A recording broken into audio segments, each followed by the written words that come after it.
Here we go, Barflies. Welcome to the Barfly Tailgate Show. You already know it's live. It's done by Barflies, for Barflies, and all the other Bears fans out there. Yo, so we got some football yesterday, boys. You know, I guess you could say that, you know, the first team kind of looked like shit and whatever, right? I mean, 5 straight 3-and-outs, but we'll get into all that stuff. And then we'll get into, you know, game speed and how the new Prince took on the game and everything like that. But let's introduce these boys, kick this thing around. Let's start off with Mr. Ryan Badgley, Badge of Honor. Badge, what's up, brother? Yo, man. Chilling, man. Freaking been a great weekend. It's Sunday. We had some Bears football. And man, we're back. Another Sunday, another Barfly Tailgate Show. Excited to get everybody in the chat. You know, we want to get your thoughts too on yesterday's game. So, you know, hop in the chat if you want to get on with us. You know, let us know, man. We'd love to, if you were in the stands, let us know. We'd love to get your thoughts and hear what you guys have to say as well, because, you know, I think from where we were all sitting, you know, I mean, for a first preseason game, shit, I don't think there's really, can you complain? Sure. But if you're complaining, you should just be enjoying yesterday, man, because you know why? It don't mean shit. It's improvement. It's getting better. And, you know, hopefully what that means for us is that come week 1, this team will actually come out maybe firing on all cylinders instead of, you know, taking a minute here to get their shit together. Yeah, speaking of, you know, somebody taking a minute to get their shit together, KB is back in the house. I don't want to hear it. I don't want to hear it. I had to join on my phone for a second just to get this damn computer back working. I'm too early for this shit. Sorry, man. I had to. It was just a perfect segue. I mean, you know, into it. KB, what's good, brother? How you doing? I'm doing all right, man. I don't know what I missed. Screen froze. I heard y'all talking, and then it just cut out. And I was like, "Oh, okay. I guess I'm doing this from the phone until my laptop starts back over." So, yeah, I don't know. I don't know where we're at right now. No, man, it's all good. We're just kicking it around on the intros, and Badge was talking about the offense and, you know, getting their shit together, and then boom, right when he said it, you popped in. So I had to come back over. I'm doing what Justin Fields did yesterday. I'm starting a little bit slow, you know, but we gonna get into the flow of the game. And I'm gonna kill it in the second half. Just know that. All right. I can deal with that. And last but not least, we got the bearded Bears fan, Mr. Aaron Currant, the Kentucky kid, AC in the place to be. There's so many things I say when you come on, but whatever. What's up, brother? How are you? The man of many nicknames. What's going on, fellas? Went to bed last night after watching that awesome game, and I'm still excited for Justin Fields, even more so than I was before we drafted him.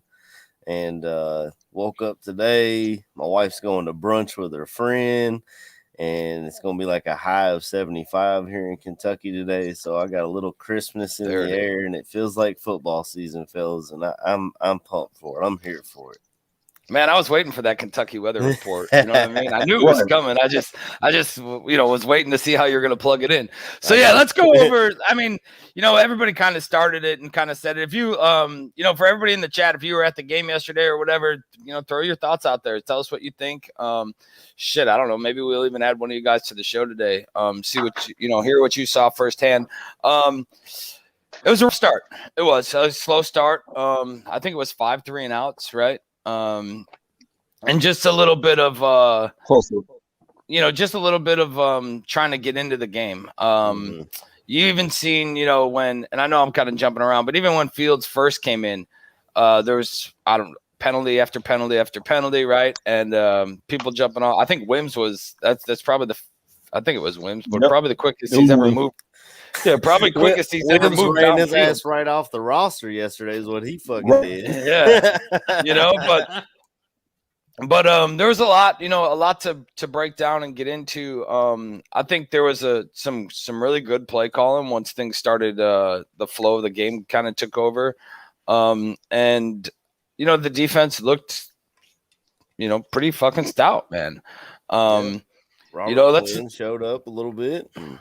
Yeah, I mean, besides, I think there was one play that I was a little upset with, but it might have been still with me too. The beginning of the game, right? Ogletree on the sidelines there, and I think it was the first drive. Kind of just gives up on the play. He thought the dude had come out of bounds, and he's like real slow to turn around, real slow to get him. But then he makes up for it in a goal line stance where he kind of splits the gap and fucking blows him up in the backfield. But KB, let's come to you, dude. What's your thoughts on the game? What'd you see? I guess let's start with Dalton and the ones, right? I mean, there was only 2 series. Let's start with Dalton and the ones, and then we'll get into Justin Fields and everything. So over to you, dude. All right, man. What I saw, it started off real, like we said, it started off real sluggish, especially on the offensive side of the ball.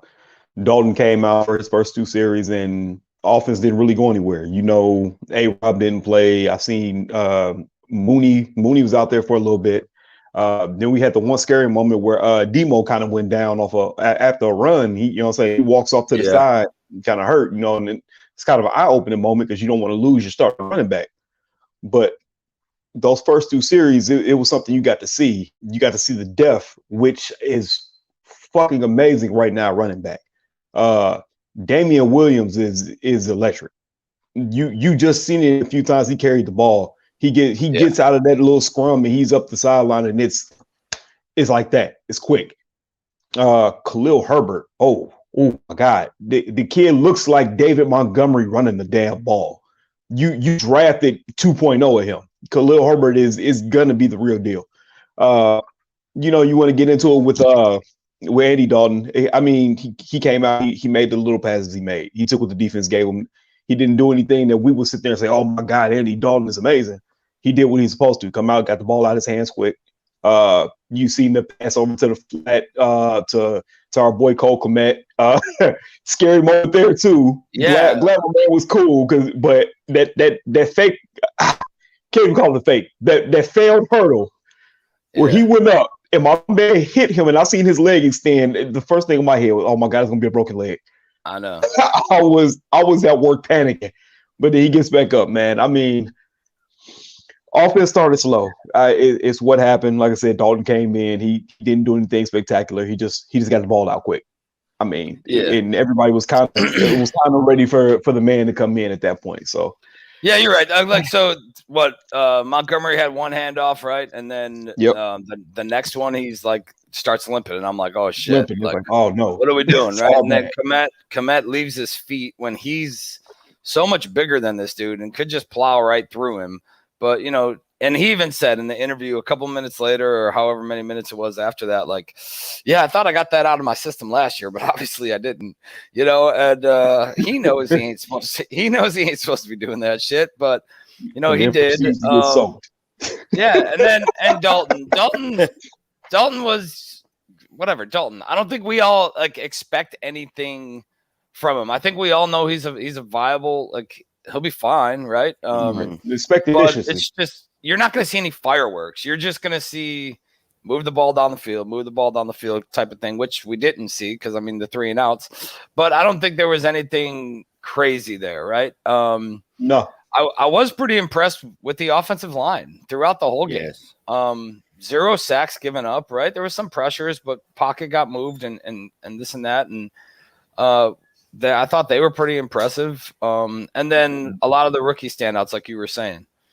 I was going to say Wilkinson. Go ahead. I was going to say Elijah Wilkinson played left tackle the entirety of the game. That kid deserves a hand clap. Even when he got beat, I know we'll get into it on the touchdown run. Even when he got beat, he stayed with the guy and still had hands on him. And that's big. And it's I'm not here to take shots at anybody, no player, but you know when Leno got beat last year, it was the guy. He was standing there looking at the guy come at the quarterback. To see that type of effort being given, Elijah Wilson trying to stay with whoever the hell he was guarding. Yeah. It was a nice look. It was a real nice look. And like I said, 0 sacks given up. That's amazing. Yeah, that's amazing. I do agree with Mule here, where he said, you know, the Bears looked lethargic with the red rifle in his brief stint. They did, and honestly, I think that's where, like I was kind of just saying, I think that's why we got some of those penalties when Fields first came in, because it seemed like everybody wanted to play a little harder for him. Maybe it's jittery, and you're just like ready to go, and then the next thing you know, you're jumping off sides and false start and. Fucking webs. Yeah, plus it's a different cadence. They talked about that on the broadcast. A different cadence between, you know, the voice is different. And you got to get used to how they say go, or it could be just small little differences from one quarterback to the other. I guess I'll just take over here and give my thoughts about what I saw from the starters. Everything KB said. Ditto to that. Wilkinson and the O-line, I thought played really well, especially after that game. I watched. I was gonna watch the Broncos game because I got an Army friend who was a Broncos fan, and he kind of texted me updates. I guess Drew Lock did okay, but the next time I was able to actually watch, it was the Saints and the Ravens, and their O-lines looked awful when I was watching them both, and I was like, wow, maybe our O-line's not as bad off as I thought they were, because they kind of held their own. Now, I mean, they're going against different teams and there's a bunch of different variables there, but it made me feel good, to be honest. And then our starting defense, or the guys that were out there, I thought they were playing hard. You know, like I said, we saw Robert Quinn, and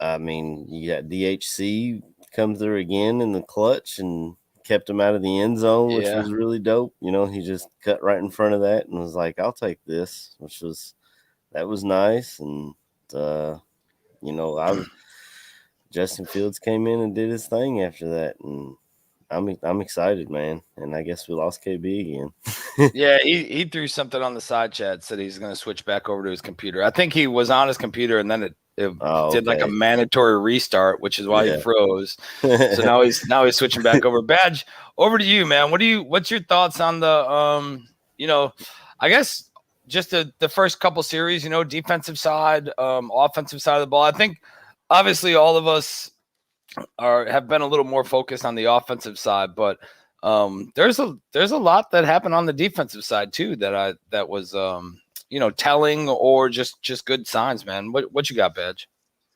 Yeah, you know, I mean, I think defensively, I thought, you know, they at first I think everybody was jittery at first. Both teams with the 3-and-out to start the game. But then the Dolphins were able to move the ball, pretty well. They just couldn't, they were able to get into the end zone and one time, but they had another drive too. I had the pick. Defensively, I think our front seven is probably going to be one of the best in the NFL. I like to see the consistent pressure. Were guys getting home? Okay, no, they weren't super getting home, but they were getting close, which for a first preseason game, I think is a good sign. I think the defense, I think they really believe they're not talking anymore. They want to go out and show that they're as good as they were a few years ago. And, I really believe, I think the starting front seven is just, like I said, going to be outstanding. I thought Kendall Vildor played very well. I thought Duke Shelley played very well. In those spots, the safety position, Bush had Deion Bush, that first drive, man, he had two of the big plays on that first drive. Yeah, he had two big plays. But then he left, and I don't know. I didn't see anything if it was a serious injury or not. He came back because I remember he got hurt on that tackle. Yeah. Oh, okay. He was fine.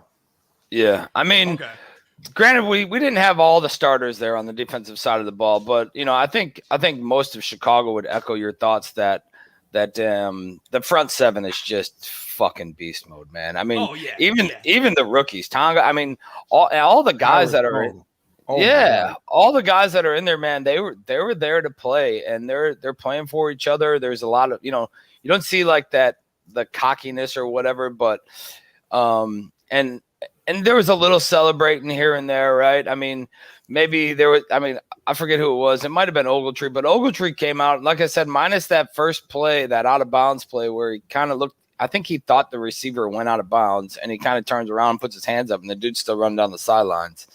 Besides that, outside of that play, dude, I thought Ogletree played great.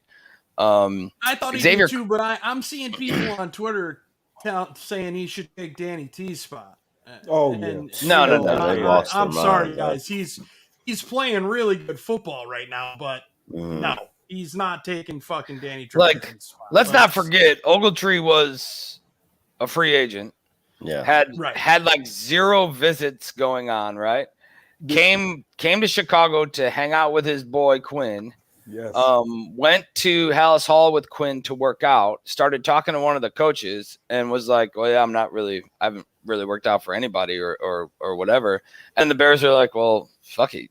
Basically like, hey, you want to stay here? Yeah. I mean, like I'm cooking dinner. You're already here. I got extra. Like, do you want to hang out? And he's like, yeah, sure.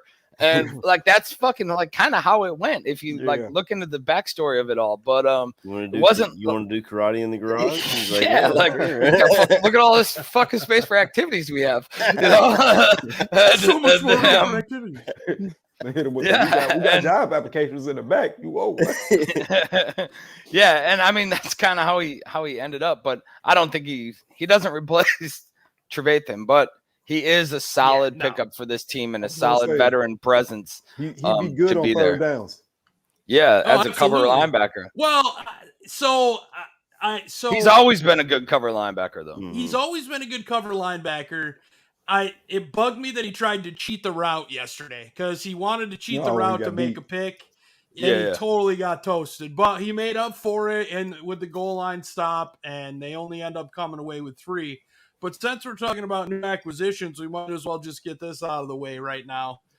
Jason Peters is now a Chicago Bear. He's 39 years old.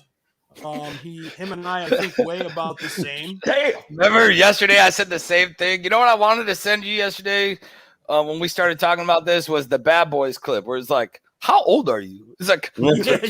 Motherfucker, you look 30. The first thing I thought of was hilarious, dude. That was the first thing I thought of. And I'm like, I seen it come through, right? And I'm like, isn't this motherfucker like 40?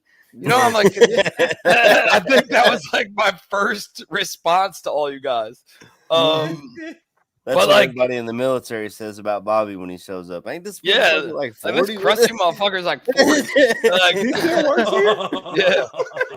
And Hired yet? The fuck you doing? I know exactly. And like, dude, so I think like it's depth, right? It's veteran depth, it's presence. I'm glad they did it. Nagy said he's coming in. Nagy didn't say that. for the starting left tackle spot. Well, yeah, but I mean, but why did he have to come here? Because all the 'Cause we fucking ain't got injuries that we nobody. have. Yeah.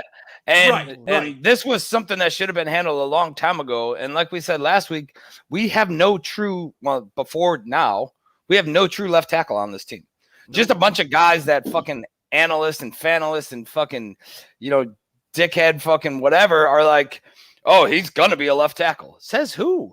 Like, like one to draft a kid and bring him into the NFL who's been a right tackle, or even a guard. This kid's made like his dreams, you've basically he's got drafted. And so there's a lot of pressure on it already for this kid to come in and prove what he did in college is worthy of the NFL at his right tackle or guard position. To then turn around and say, yeah, well, you got drafted.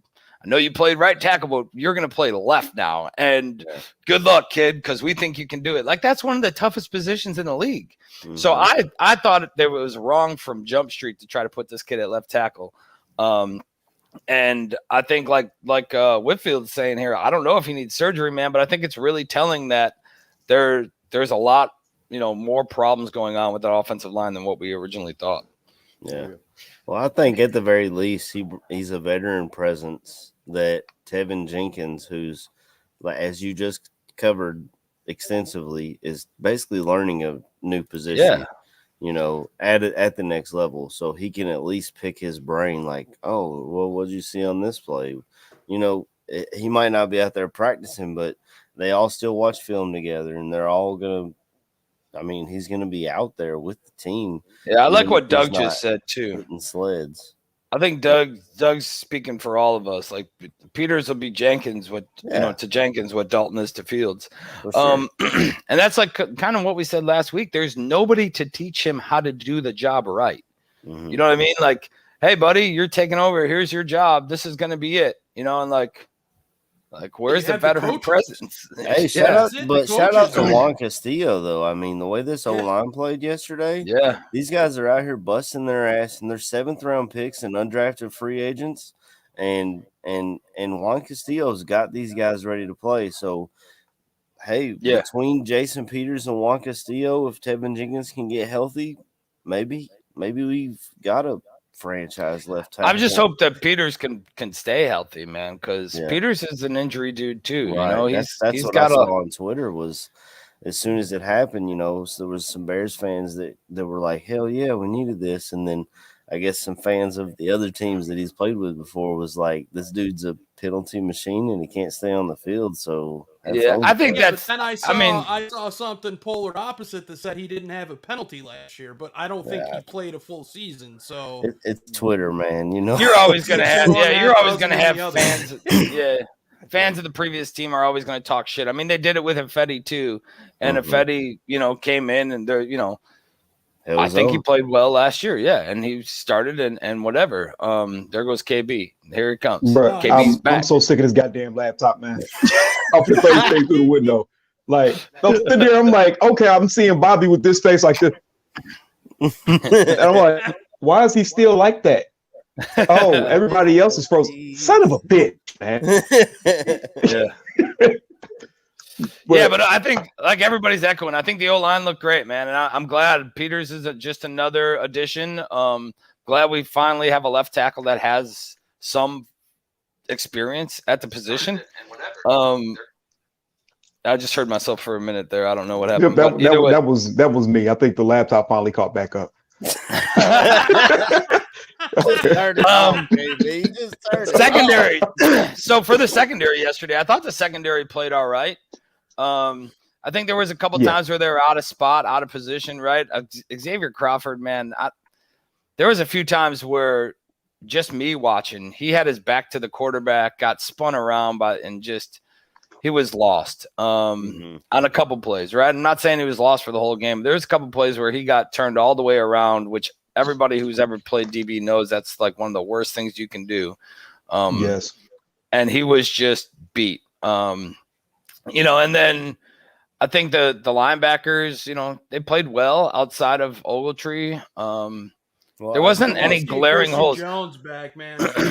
Yeah, somebody said somebody in the chat, I don't know where it was, but somebody said there was a lot of poor tackling yesterday. I didn't really check mark the tackling as an issue yesterday. I don't know if you guys did. I didn't feel like it was the worst thing. Go ahead. For week 1 of the preseason, I think that I didn't expect that, but I didn't expect him to come out, super good form, or I think they did what they needed to do. I mean, they've been in pads, but think about it. Even though they've been in pads, I don't think they've been in pads hitting every day for the last week. It's kind of been sporadic. So, I think game 1 is that adjustment. I think you'll see next week is next week the dress rehearsal, since there's only 3. I would assume so. I think they said that the third game was supposed to be the game where the ones play more. That's just what I had heard somewhere. I don't know if it's necessarily true or not. I thought the third game would become the 4th game. Yeah, that's what I felt. I felt like nobody. But I heard somebody say that the starters were going to play the third game. But I'm not trying to throw it out there as like that's a confirmed thing. That's just some shit I heard. Yeah. I mean, I think it makes sense because they try to make it seem like next week was going to be pretty much Fields versus Trubisky. If that makes any sense. In my mind, I think next week you see Dalton play, maybe the first half, and you try to have the ones out there for their run through, and then Fields play the second half. I'd love to see Fields get some run with the ones. I don't know if but if you really want to test this kid, you've got to see him against ones. Against the ones, you mean, not with our ones? With and against, because that's going to be everybody. He looked great yesterday, but then you've got to caveat that with but he was against backups. Now, granted, he was with backups, and how many times have we said this about other quarterbacks raising the play of those around them? We definitely did that yesterday.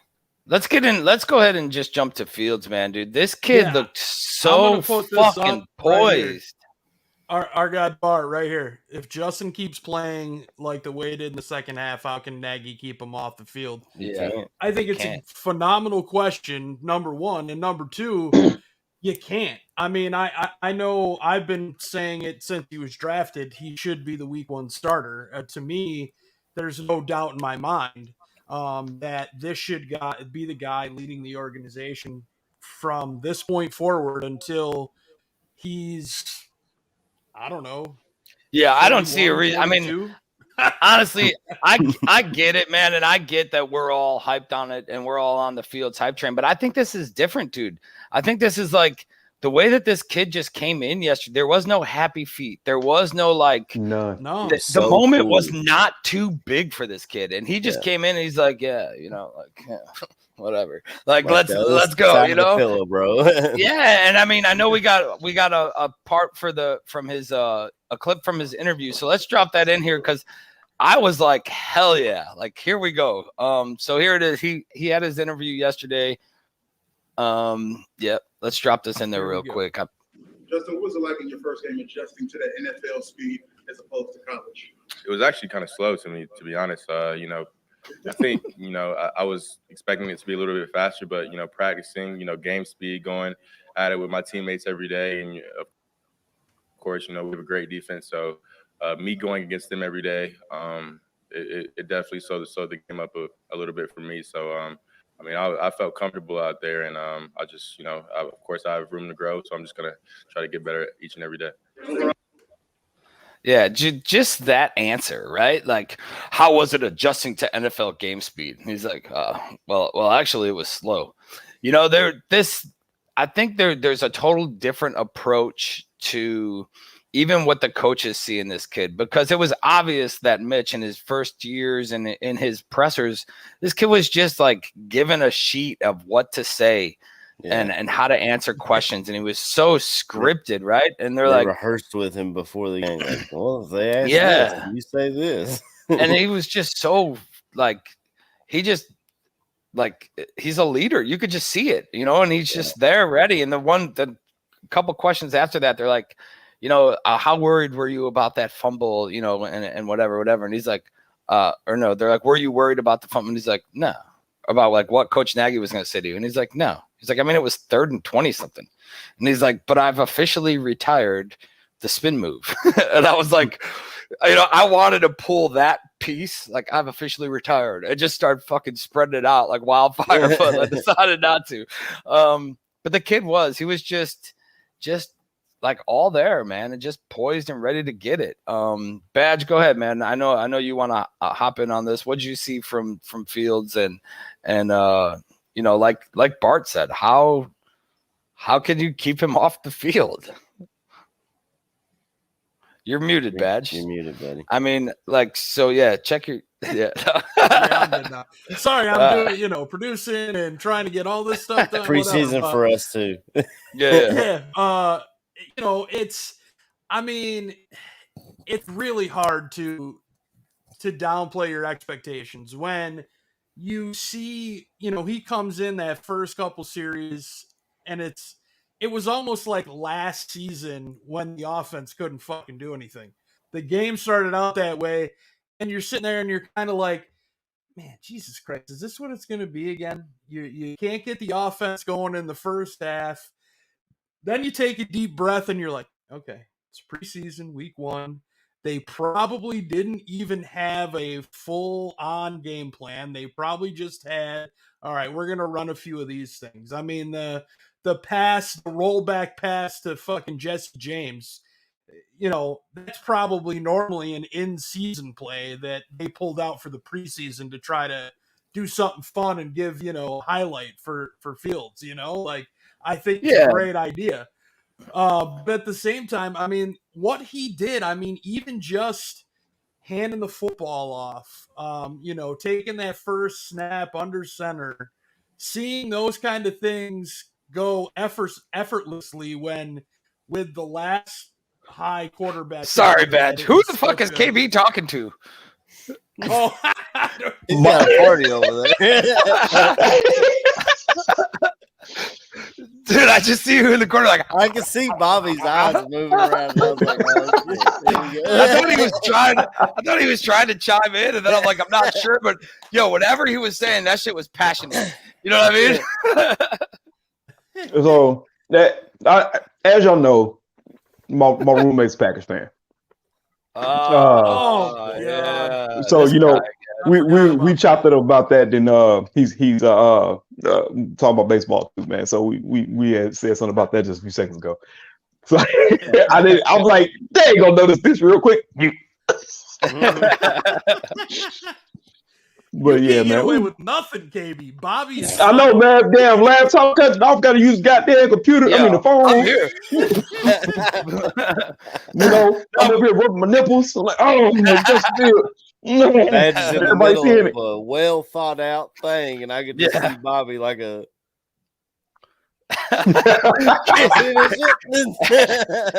AC saw it too. I was like, wait, is he trying to talk right now? Is he not talking? Like, and then I put my head down I could see the square better. Yeah. That's horrible. Everybody saying, Badge, I totally agree, Badge. I think like some of those play calls were. I thought that rollout, that naked back, play that they ran. I thought it was a great play call, dude. And maybe they saved it. We had our text thing on Twitter. Yeah, our text thread. Maybe we can put that up too. I don't know if you have that, but yeah, I thought that was a great play call, and I'm sure we'll probably put it up here in a little while and talk about it. But just overall, like Dustin had said in the chat, you seen him rolling out, and he was like signaling receivers, like, "Hey, go back that way." And dumping it off, and just making plays, man. And they asked him about it, and he's like, yeah, sometimes plays break down. And you have to backyard football it. He's like, so that's what I did. His fucking presser was so refreshing. To hear somebody beat what does Nagy say? Beat you? To hear him be himself and talk. Not the robotic, I'm gonna give you this because this is what you want to hear. No, I'm gonna tell you how I fucking felt. It was a lot of backyard football going on. The plays where he started to challenge the damn line and just stop and floats over. That's some Madden bullshit. That shit you see people do all the time. I got a fast quarterback. I'm gonna roll out and I'm gonna make you think I'm going up the field, and then I'm gonna use my player that's off in the flat to run up the field. And that's what you started to see. Mm-hmm. That's the interesting dynamic that the kid gives the football team that we know Andy Dalton can't do. It was the same thing between Foles and Trubisky. You know Trubisky run. You know Foles isn't gonna run. Mm-hmm. You know, I'm not gonna sit there and say Dalton won't take off because I believe Dalton will, because I feel like Dalton cares a little bit more than what Foles did. And I'm, like I said, not here to take shots, but I think Dalton is a little bit more of a gamer than what Foles is. But you just see how the team the whole switch up happened. I'm one of the people that believe that first 15 plays was trash. I think once you got off the first 15 plays, you could even hear it on the broadcast. The flow of the offense changed drastically. It was more, like you said, it was backyard. What my man said on fucking Longest Yard. Let's do some backyard bullshit. We're gonna score. It's none of this. We're not gonna do this. Oh yeah, I'm gonna throw here. We're gonna do this. No, I'm gonna roll out. I'll make them think I'm gonna run because they know I'm faster than all of their asses. So I'm gonna run, but I'm gonna stop and I'm gonna throw this bitch right over their head. It's a beautiful thing, man. It's a beautiful thing. And not only did he just, I mean, we saw Trubisky try and do some of that, but he would miss the throw. How many times did we see Fields? I mean, that even if he didn't complete the pass was right there for him. There was one route where it was right in the middle of the field where a guy had inside leverage on his corner and he threw it. It wasn't complete, but the ball was right there on the guy. And that's the play that looked like the dude held him. Yeah.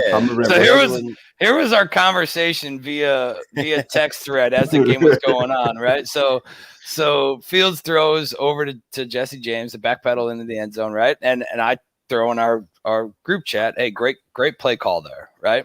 And then AC says Mitch would have overthrown that ball. So we're all laughing and shit, right? And then Badge is like, Mitch would have hit Braggs in the stands. And then KB comes in with a fucking bomb of, yep, and Braggs would have dropped it. KB off the top rope. Just hit him with that elbow drop, and that was it. But Fields was actually even asked about that play. They're like, you know, when you seen Jesse James so wide open, did you have to like double take and look and see if somebody was in the area? Like, and he's like, well, I looked to see if there was somebody creeping, you know, or something like that. He said like creeping or laying back in the cut, which is proof that there is no fucking scheduled here. Here's what you reply with, right? And he's like, I just looked to see if somebody, and he just looked so comfortable in the presser too. But he's like, yeah, I looked to see and I didn't see anybody, so I just let it go. You know, I wonder if part of that is I hate to keep going back to Mitch, but that's what else do we have to go to it? Mitch went to North Carolina. You know what I'm saying? Justin Fields went to Ohio State and Georgia, who he's been as far as college football goes, you've got, I mean, it's like Alabama, Clemson, Ohio State. You know, you've got your big schools, and they have a lot of media around those schools too. So he's used to working with the media throughout his college career. Whereas North Carolina, let's be honest, it's a basketball school. I mean, because Jordan went there. So, they don't really. I mean, and he was kind of the backup, you know, and he didn't have the pressure or none of that. I think you're right, though. I think the amount of interaction with media and this stage, you know, like one guy was performing at the fucking comedy club and the other one was on Saturday Night Live. You know what I mean? It's just, it's a bigger presence, and he's just more comfortable with the, you know, the ridicule and the praise. And he's just able to sit there and be like, yeah, like, you know, whatever. This is what happened. And I love the fact that like when the reporters try to direct him in a way in some of those, Barkus down. Yeah. And they're like, well, aren't you worried about, no, I'm not. Like, I was like, fuck yeah. Barkus said something about between him between him and Dalton, trying to kind of And Foles, drive yeah. a wedge between them. And he was like, Yep. no, we have a great quarterback room. You know, he came up to me and he was, I don't remember exactly what he said, but he was basically like, yeah, he came up to me and was like, hey, it's your goal, brother, and go out there and do your thing. And they have a great relationship, and that room's great. And I mean, what more can you say about that? Yeah. So I want to go over something, and I want to throw it out there now, but so it was kind of mentioned, right? I think it was Hogan Johns mentioned it. Maybe it wasn't though, but what if? So everybody knows that Foles is like on the trade block, right? I mean, I think that's pretty obvious that Foles is on the trade block or whatever. Mm-hmm. What if somebody came knocking at the door for Dalton? I think all of us know that, it's whenever Fields takes this team, it's not too soon, right? Whenever they decide for him to take the team, I don't think it's too soon, whether it's fucking tomorrow or whatever. The only possibility is that it could be too late in our sense, right? And I think maybe it's, recency bias, but I think we're all okay with Fields taking over this team. What if somebody else came knocking on the door for Dalton? Would you be willing to have Foles as your backup? Then grab a young kid, from wherever. If somebody came knocking on the door for Dalton, are you trading him away? KB, kick it, man. What you got? All right, man. To me, that's I'm not gonna say it's loaded, but that's kind of, what I'm saying, the damned if you do, damned if you don't. I feel like Dalton would be the best fucking backup you can have. I like the dynamic that you've seen with the two. The moment where he walks up to him and they dap each other up, basically, and it's right before Fields goes in. You can tell that shit's genuine. It's not, all right, man, I know you're here to take my job. Fuck you. It's all right, kid. I know why they drafted you. I know I'm just here to hold this spot and then hand it off to you. Yeah. He knows that, and he seems comfortable in the position. That being said, I'm more comfortable with Andy Dalton than I am with Nick Foles. Me too. But if somebody would have to come along and offer something premium, you know what I'm saying? And when I say premium, I'm not saying first or second pick, because we know damn well that's nowhere near the price tag you're going to get for Andy Dalton. Yeah. But if somebody came up and said, hey, we'll give you a fourth this year and maybe a late round pick next year for Andy Dalton. Yeah. You got to kind of consider it. Got to entertain it. Yeah. And I mean, he's about this for a second with Fields and sorry, Bobby. Let's finish your thought first, because I like the Dalton Fields relationship. So, and I'd rather have him than Foles, but at the same time, if you can get a draft pick back for a guy that the only way he's going to see the field is if Fields gets hurt, what's the point in keeping him around? You've got another veteran there. I mean, if something happened to Justin Fields, I do not like the idea of Nick Foles coming in. But to me, I don't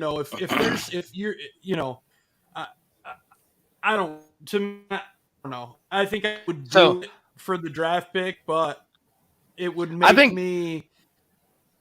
You're still old. You don't have a young quarterback now. This year of experience with either one of these guys is great, but at some point you've got to look for somebody that's capable behind him just in case. Well, I think everybody, let me just fix. Maybe I said it wrong. I think everybody would rather have Dalton than Foles, right? Yes. I think across the board, fucking all of us would rather have Dalton than Foles. I'm just saying, I also believe other teams would rather have Dalton than Foles. So when they come knocking, they're not asking for Nick. They would be asking for Andy. Dalton.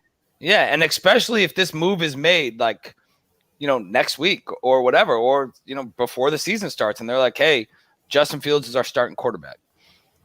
You have to be crazy if you think that somebody's not going to call and ask if you're willing to deal Dalton. Right. And I don't know, man. That's just kind of what I was going with on the fact of. Go ahead. To me, it comes down to the mobility. If in this case, you've got Fields as your starter. If he was to go down, there's 0%. I have no confidence whatsoever in putting Foles in that position to where he has to move around. And Dalton, while he doesn't have 4.4 speed like our guy Fields, he has the ability to move around. And so, Hey, do you guys want to see the play from Justin Fields yesterday? The passing touchdown, courtesy of our friend Greg Braggs Jr. Oh, Yeah. of course. fuck yeah. Let me get this up here. Yeah, I thought this was a great play call, man.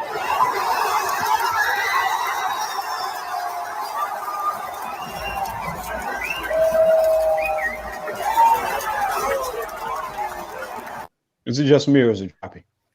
No, it was choppy for me me. too. Okay, I was gonna say, Oh, what's bro, your my job? phone's doing this now. I'm throwing everything out the window.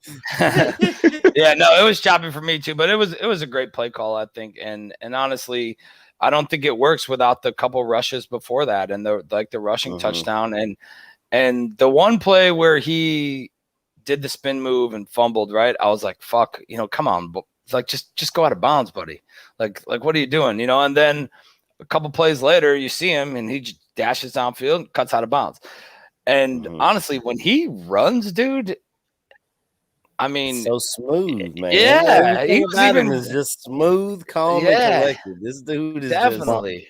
My lieutenant, me were sitting there, and he sees him take off. I think it was like on the 25-yard run he had, and he just looks at him. He kind of looks at me, and he says, "That shit reminds me of Vic."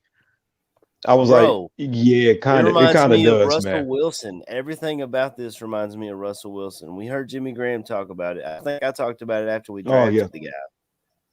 And they're talking about doing the Mahomes thing with him where he's got to sit and wait for his turn. I don't think you can sit and wait for his turn. I think he's Russell Wilson in it. He's going to go in there and grab this thing by the horns and take his job. We signed a free agent.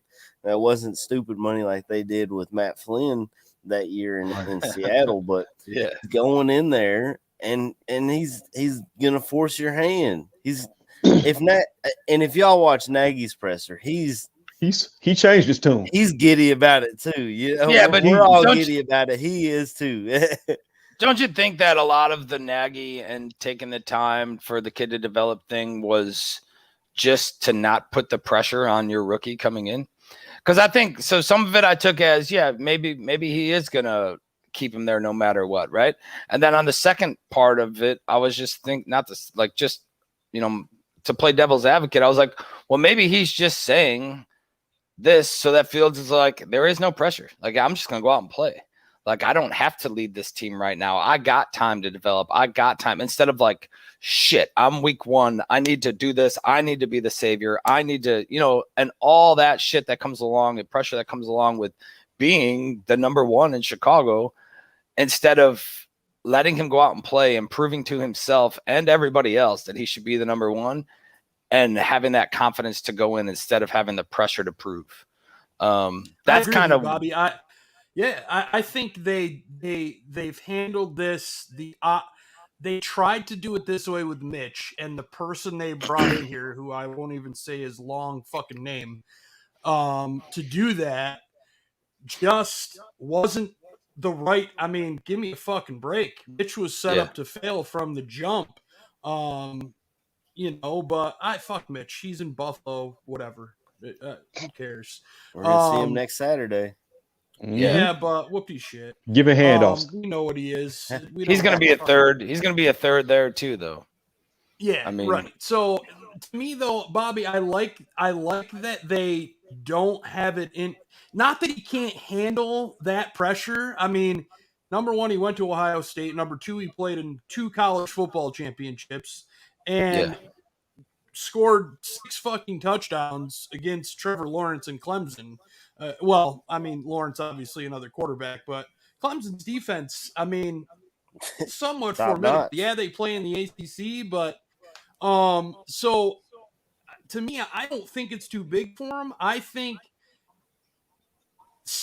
I think, I mean, you saw Nagy in the presser yesterday. I mean, he's a different guy with this guy. I mean, his fucking balls are swinging in Chicago like they've never swung before. I mean, yeah, in 2018, I'm sure they were, but, he's a new coach, so he can't really flop them out on somebody's desk. Now he's fucking walking into Virginia's office going, hey, you thought these were good in 18.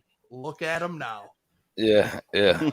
He's fucking with his balls in a wheelbarrow, pushing them in. Yeah, dude. And I think for Fields, if we still had our if they end up starting right? him week one, if they end up starting him week one, and the kid comes out against the Rams, who we all know they've got a stout.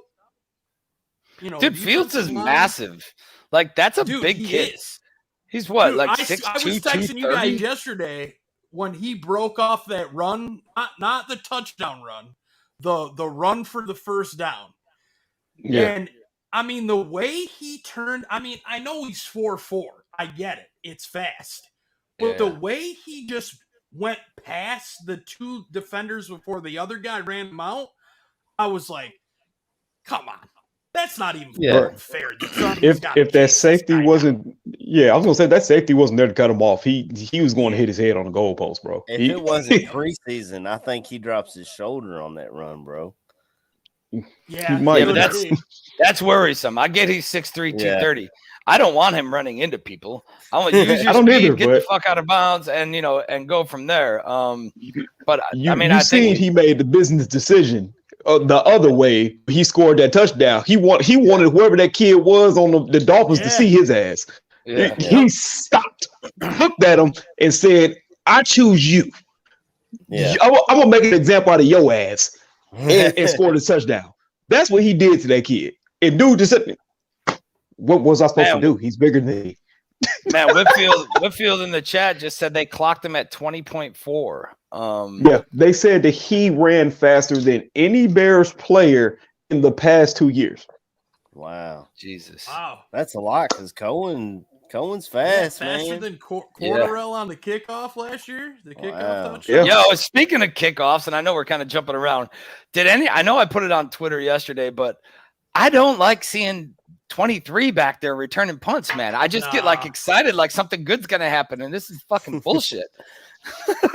Well, that was my biggest concern about us was our special teams coverage and our inability to cover the tight end. If you guys watched it when Tua was out there, he was just locked in on those tight ends, and I don't know if that was because we had backups. I'm not as concerned with the special teams thing. I mean, Roquan wasn't in to cover the tight end, you know what I mean? But go ahead. Special teams thing, I mean, they haven't really, it's their first real live action with, covering kicks and punts and whatnot.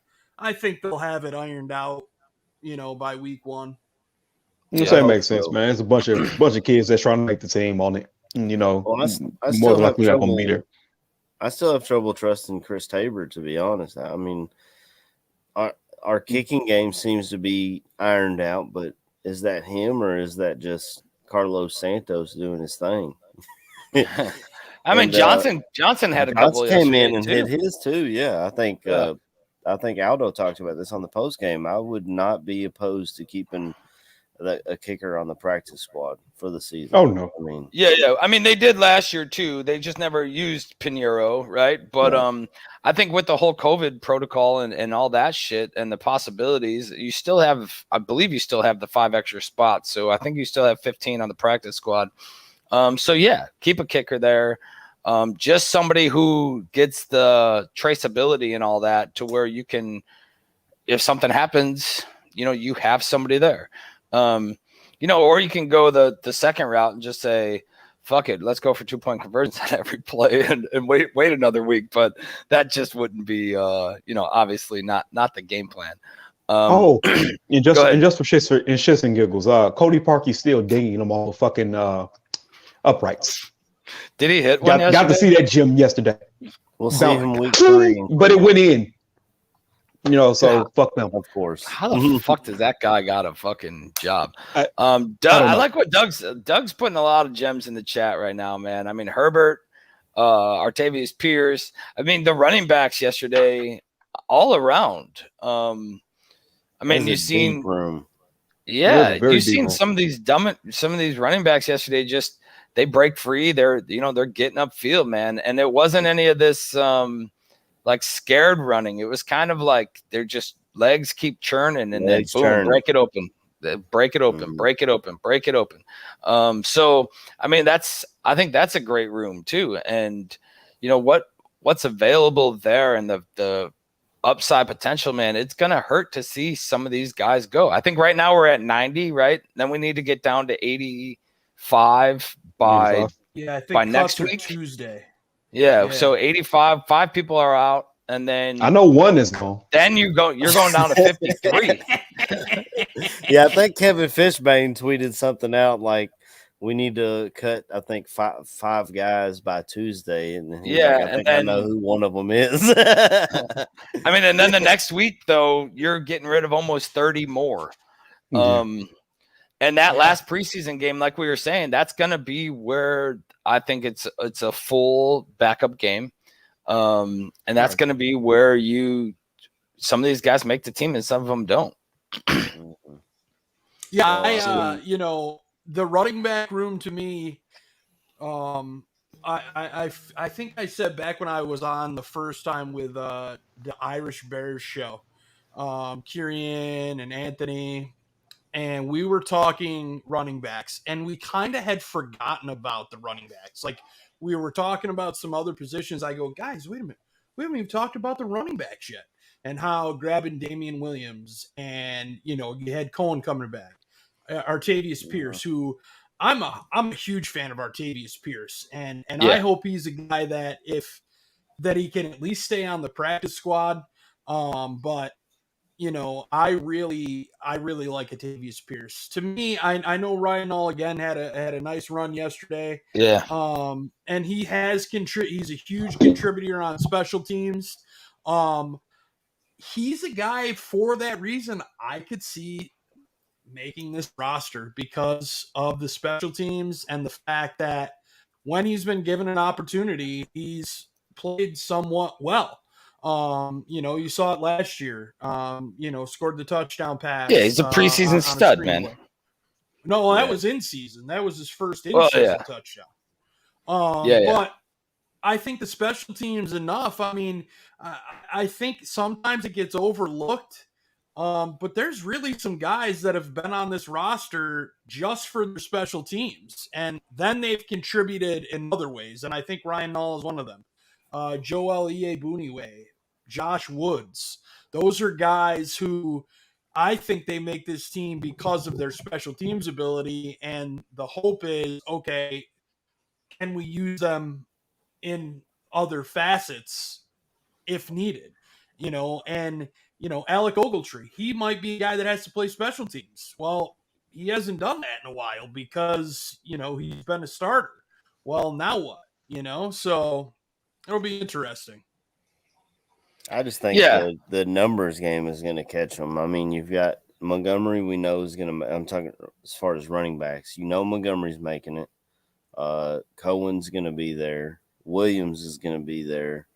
And I think they keep Herbert because they just drafted the guy. So that's 4 running backs. And on a 53-man roster, I don't know. I just don't see Pierce Nall making the cut, to be honest. And in the linebacker room, I mean, they've given Iyebuniwe and Josh Woods plenty of chances to win those jobs. And then when they went out and signed Christian Jones and Alec Ogletree, to me, the writing was on the wall for those two guys as well. I mean, it may hurt us in special teams because they have less experience there, but I just don't see, as far as the number, I just don't see the numbers are there. You know what I mean? If you've got to make these cuts, and you've brought these guys in to basically replace these other people.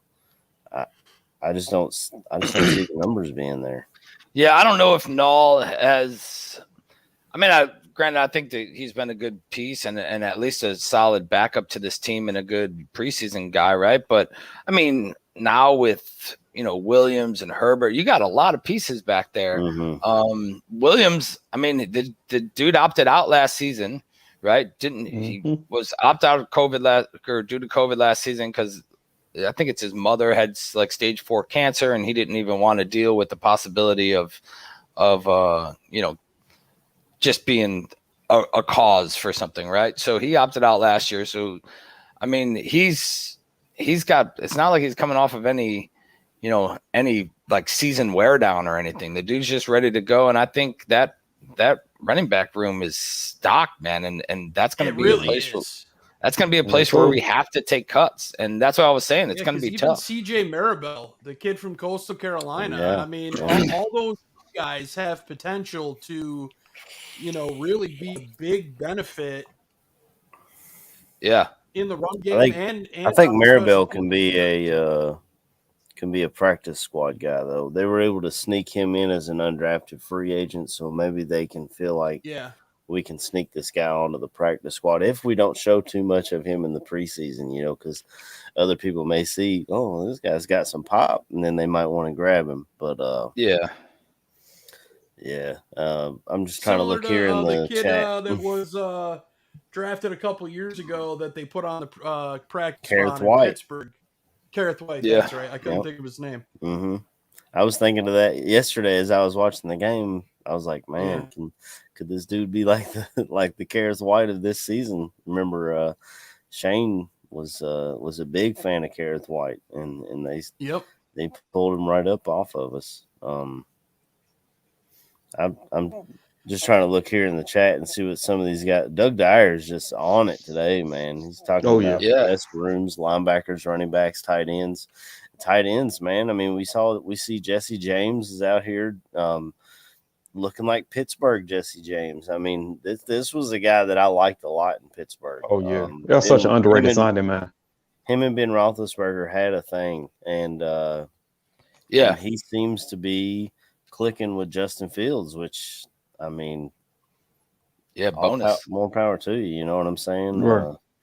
And I really wanted to see a little more out of Komet yesterday, but I get that he, I think he only had 2 targets. One was the jump play. The other one was kind of deflected, and he's a first teamer, so he was in and out, right? But I think a lot, with Komet in the one interview that he had, I think it was like a week or 2 ago, after every practice, because Komet only is working with Dalton, right? So after the practice is over, Komet and Fields stay on the field, and they work on their timing and their plays together. And Fields throws balls to Komet. And from what it was kind of said was that Komet basically went to Fields and was like, "Look, dude, we're the future. Like, it's going to be me and you. Like, we're here together for the long haul. So whenever you want to get extra work in, if you're out there throwing balls, I want to be on the other side of it. I want to be on the receiving side of it."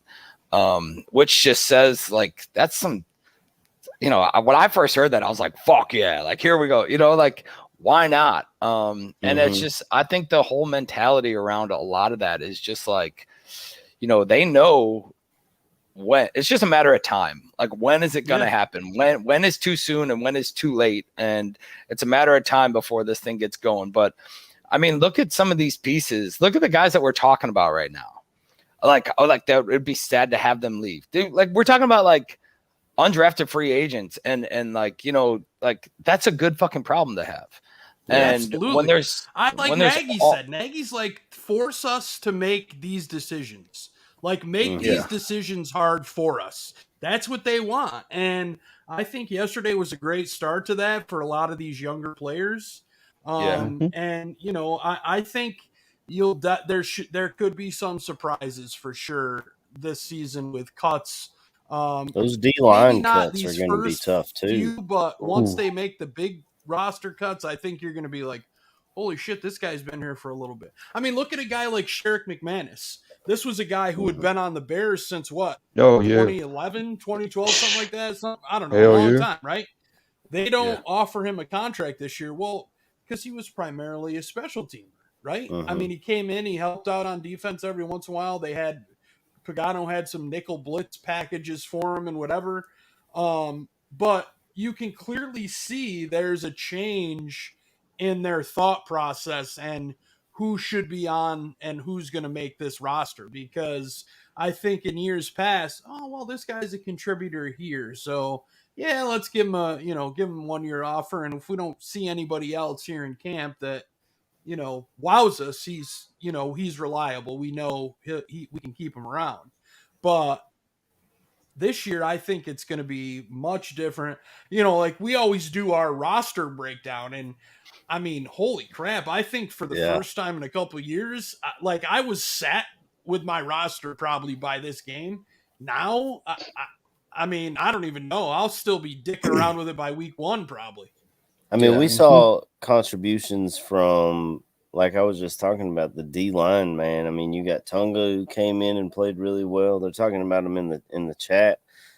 Pennell came in and he was doing his thing, and Angelo Blackson came in and he was looking good. Like when we first signed him, he was like, I think we talked about him on the show. We were like, I mean, he had some block kicks. I don't know much about this dude, you know what I'm saying? And he's just come out there and I honestly, before yesterday, because I think last week we were talking about D-line depth because Goldman was out or something, and someone was talking about moving Nichols back to nose tackle, and I was like, I don't think so.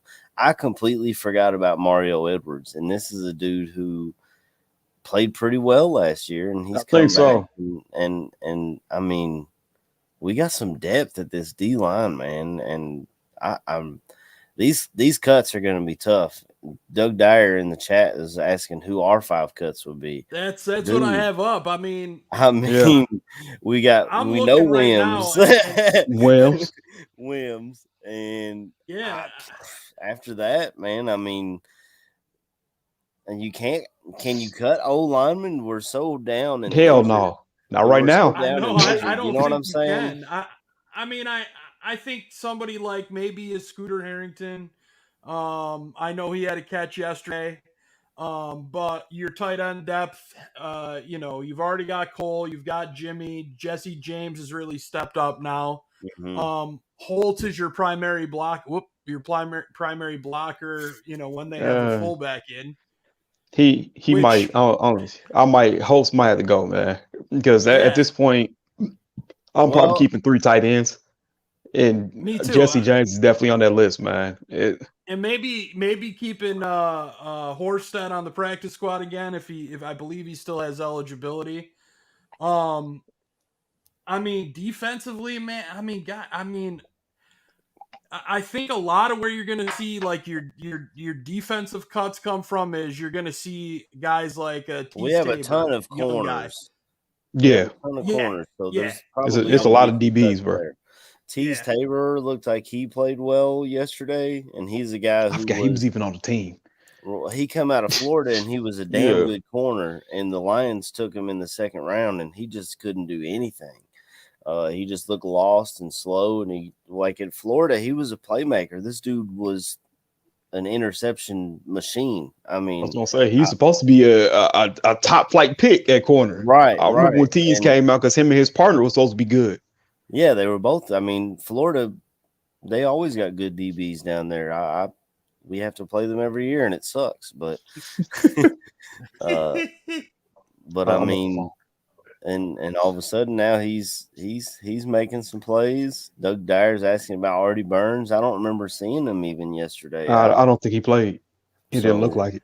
I mean, that might be one of your guys that the writing's on the wall, where it's just like I said, like we said earlier, the numbers game is going to catch up with some of these guys, and but it is going to be it's a difficult decision. It's tough, man. I mean, I know Trey Roberson was out there. He's a guy who has CFL experience. I saw him make a tackle for a loss or something. Yeah. I saw from him. Man, I knew there were cuts, but I really wasn't thinking about it until Doug kind of popped it in there. Right. There's got to be some of the obscure names that you saw playing in the last 5 minutes. That's the only way I'm seeing it, man. Because there's going to be some tough cuts. Mule there's Skinner been just guys said like- in the chat, he just said Artie Burns was horrible. I saw him play in Pittsburgh. Tease Tabor was horrible in Detroit. And here Yeah, he man. is making plays, man.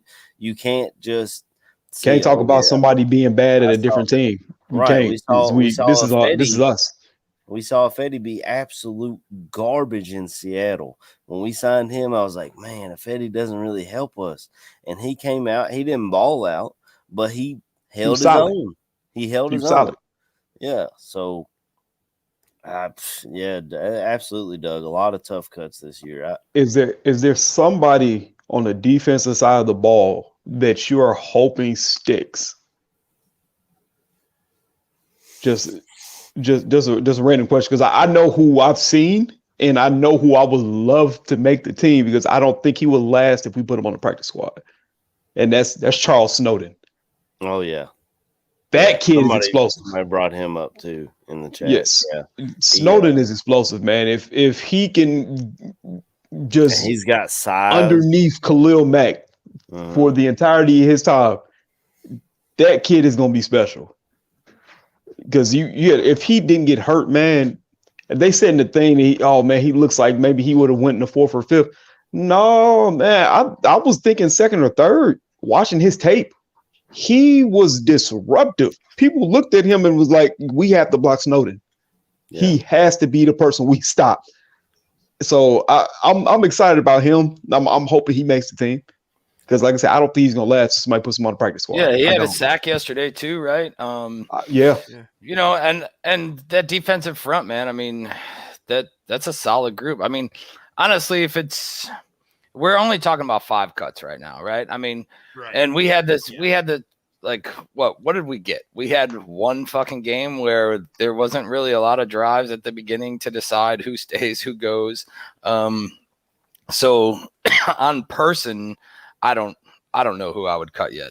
On positional group, I mean, I think we have 14 defensive backs right now, not including the safeties.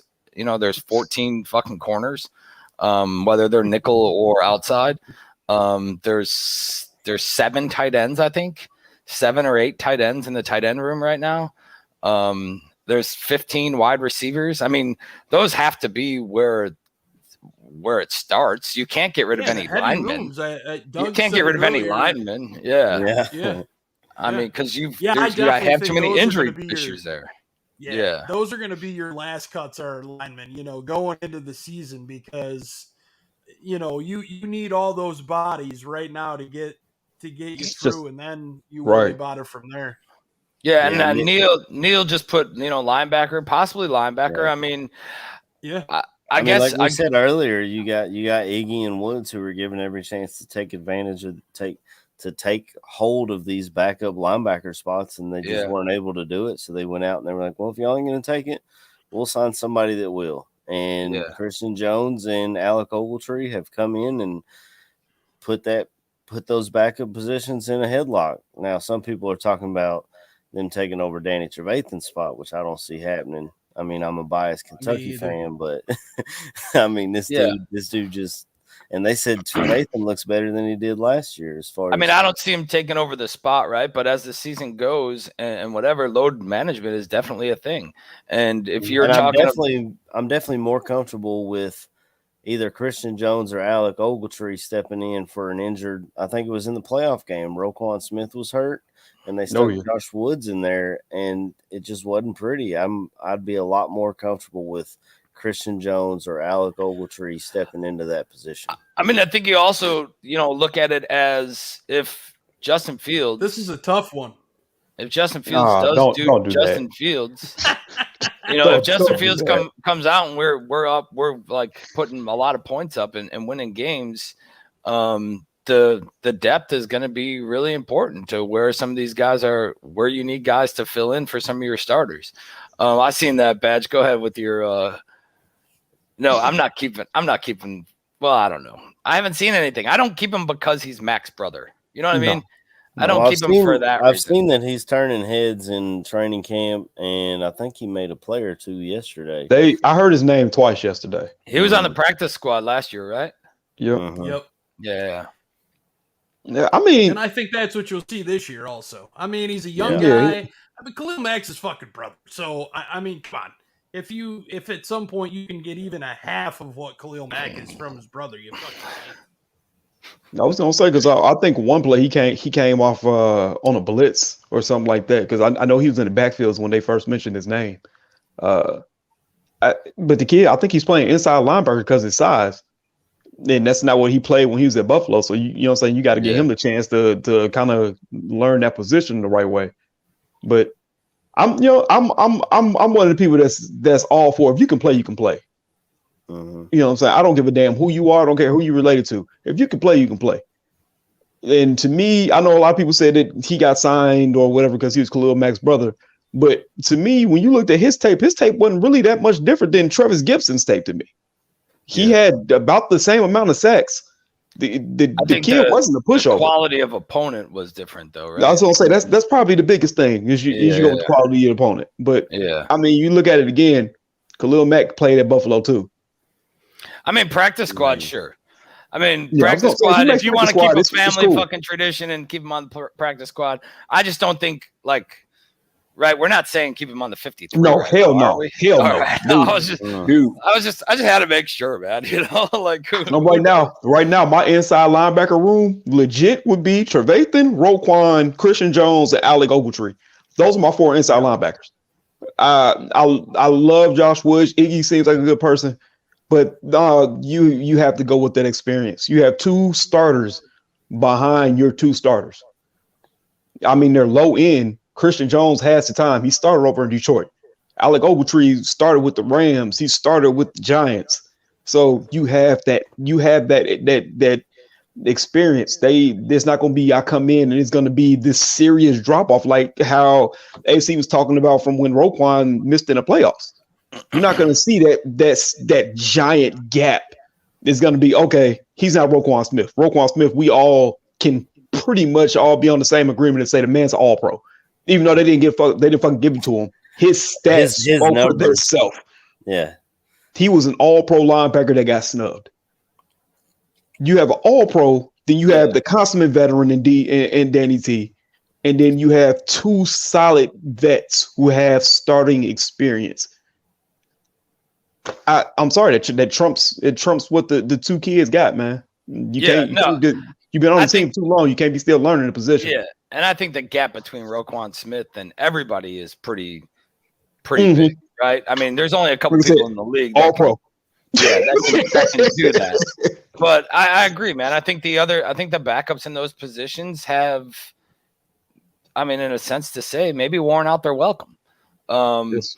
And when you change defensive coordinators, you know, when you get a new defensive coordinator, although he's been in the system, but when you change him out, I think sometimes when you keep somebody that's been in the system, those guys stay because of familiarity and not because of talent, because they know the system and whatever, right? And who knows? Some of them are going to stay because of contracts and this and that, right? But I agree. I mean, I wouldn't be all up in arms and pissed off if one of those guys were to go. But I think the way that the defense is built right now, like those are like, that is the foundation. Those are the solid pieces up there. You got your front, that whole front 7 is just ridiculous. And I mean, granted, there's only 5 people that need to be cut, right? Some of these guys are going to be like, who the fuck was that? You know, who is that guy? You know, like it might not even make news. You know, like it's gonna be just like how those commercials are that they sneak on in at 1 and 2 in the morning. If you or a loved one ever took a Zantac pill, call 9-800-RBAD. That is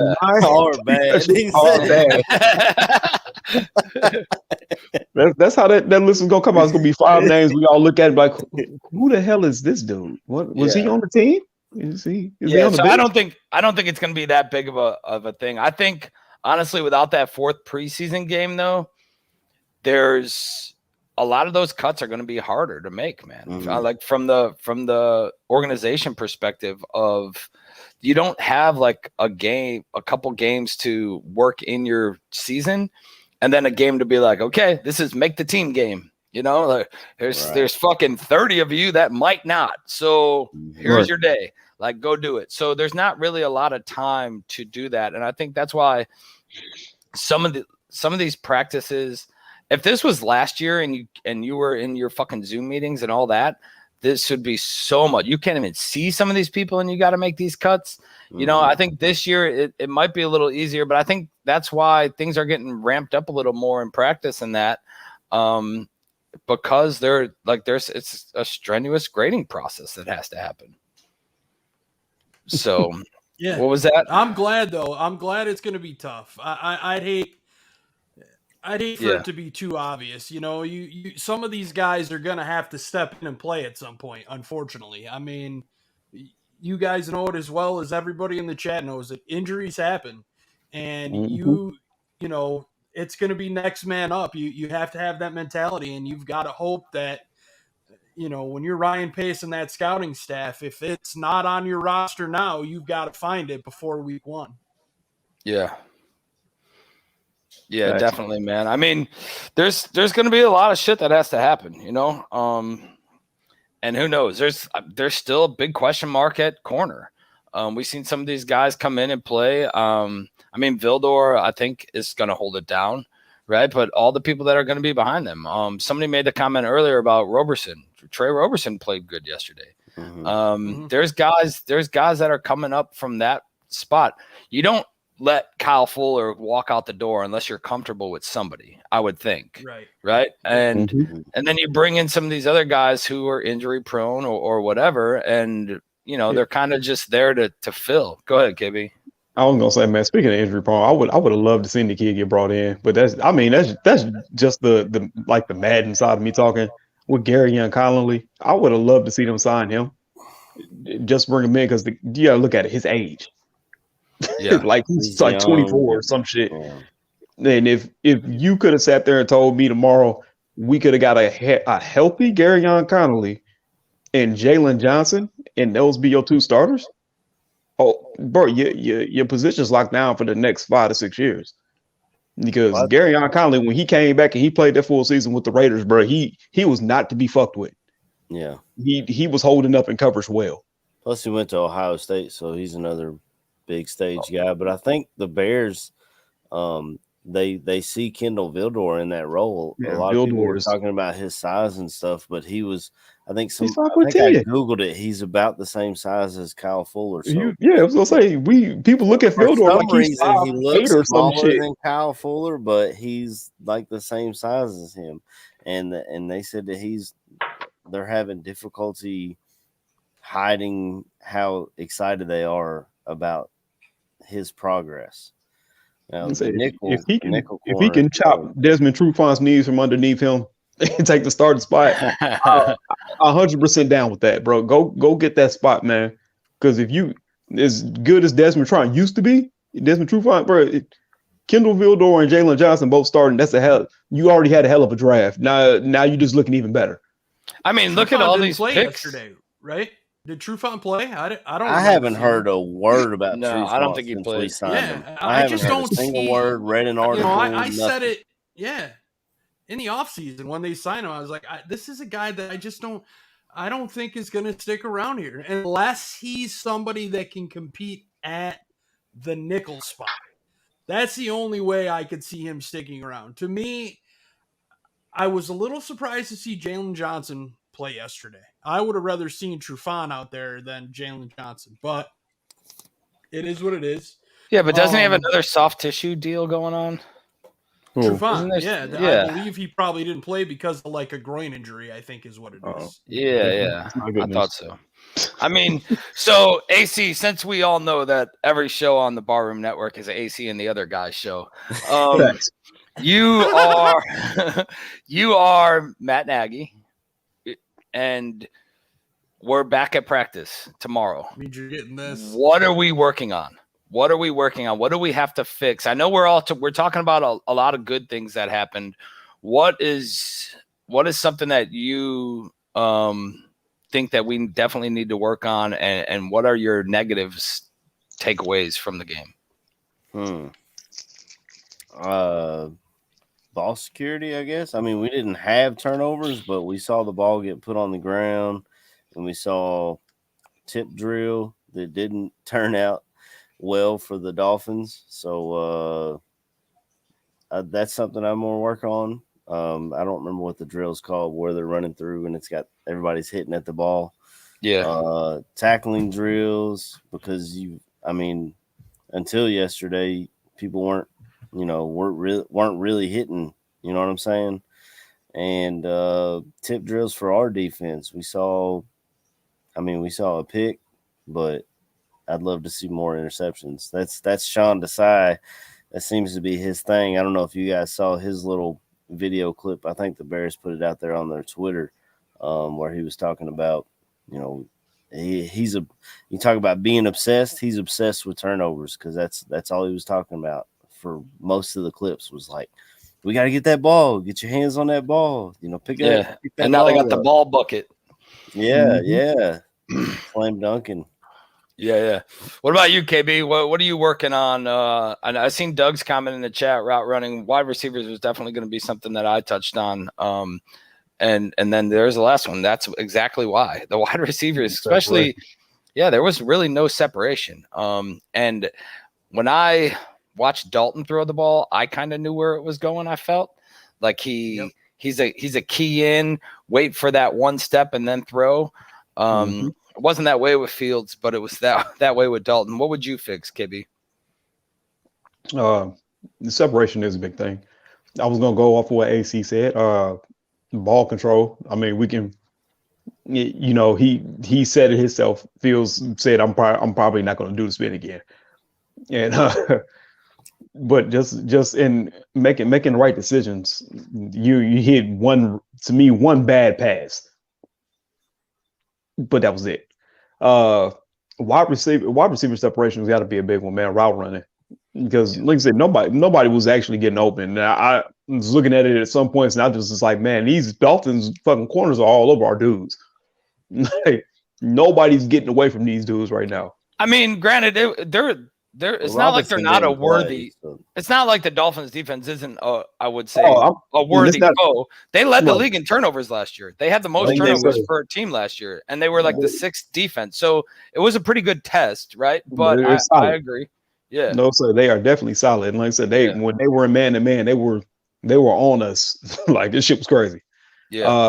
I think, but like I said, the biggest things to me, you looking at the route running, try to get more separation.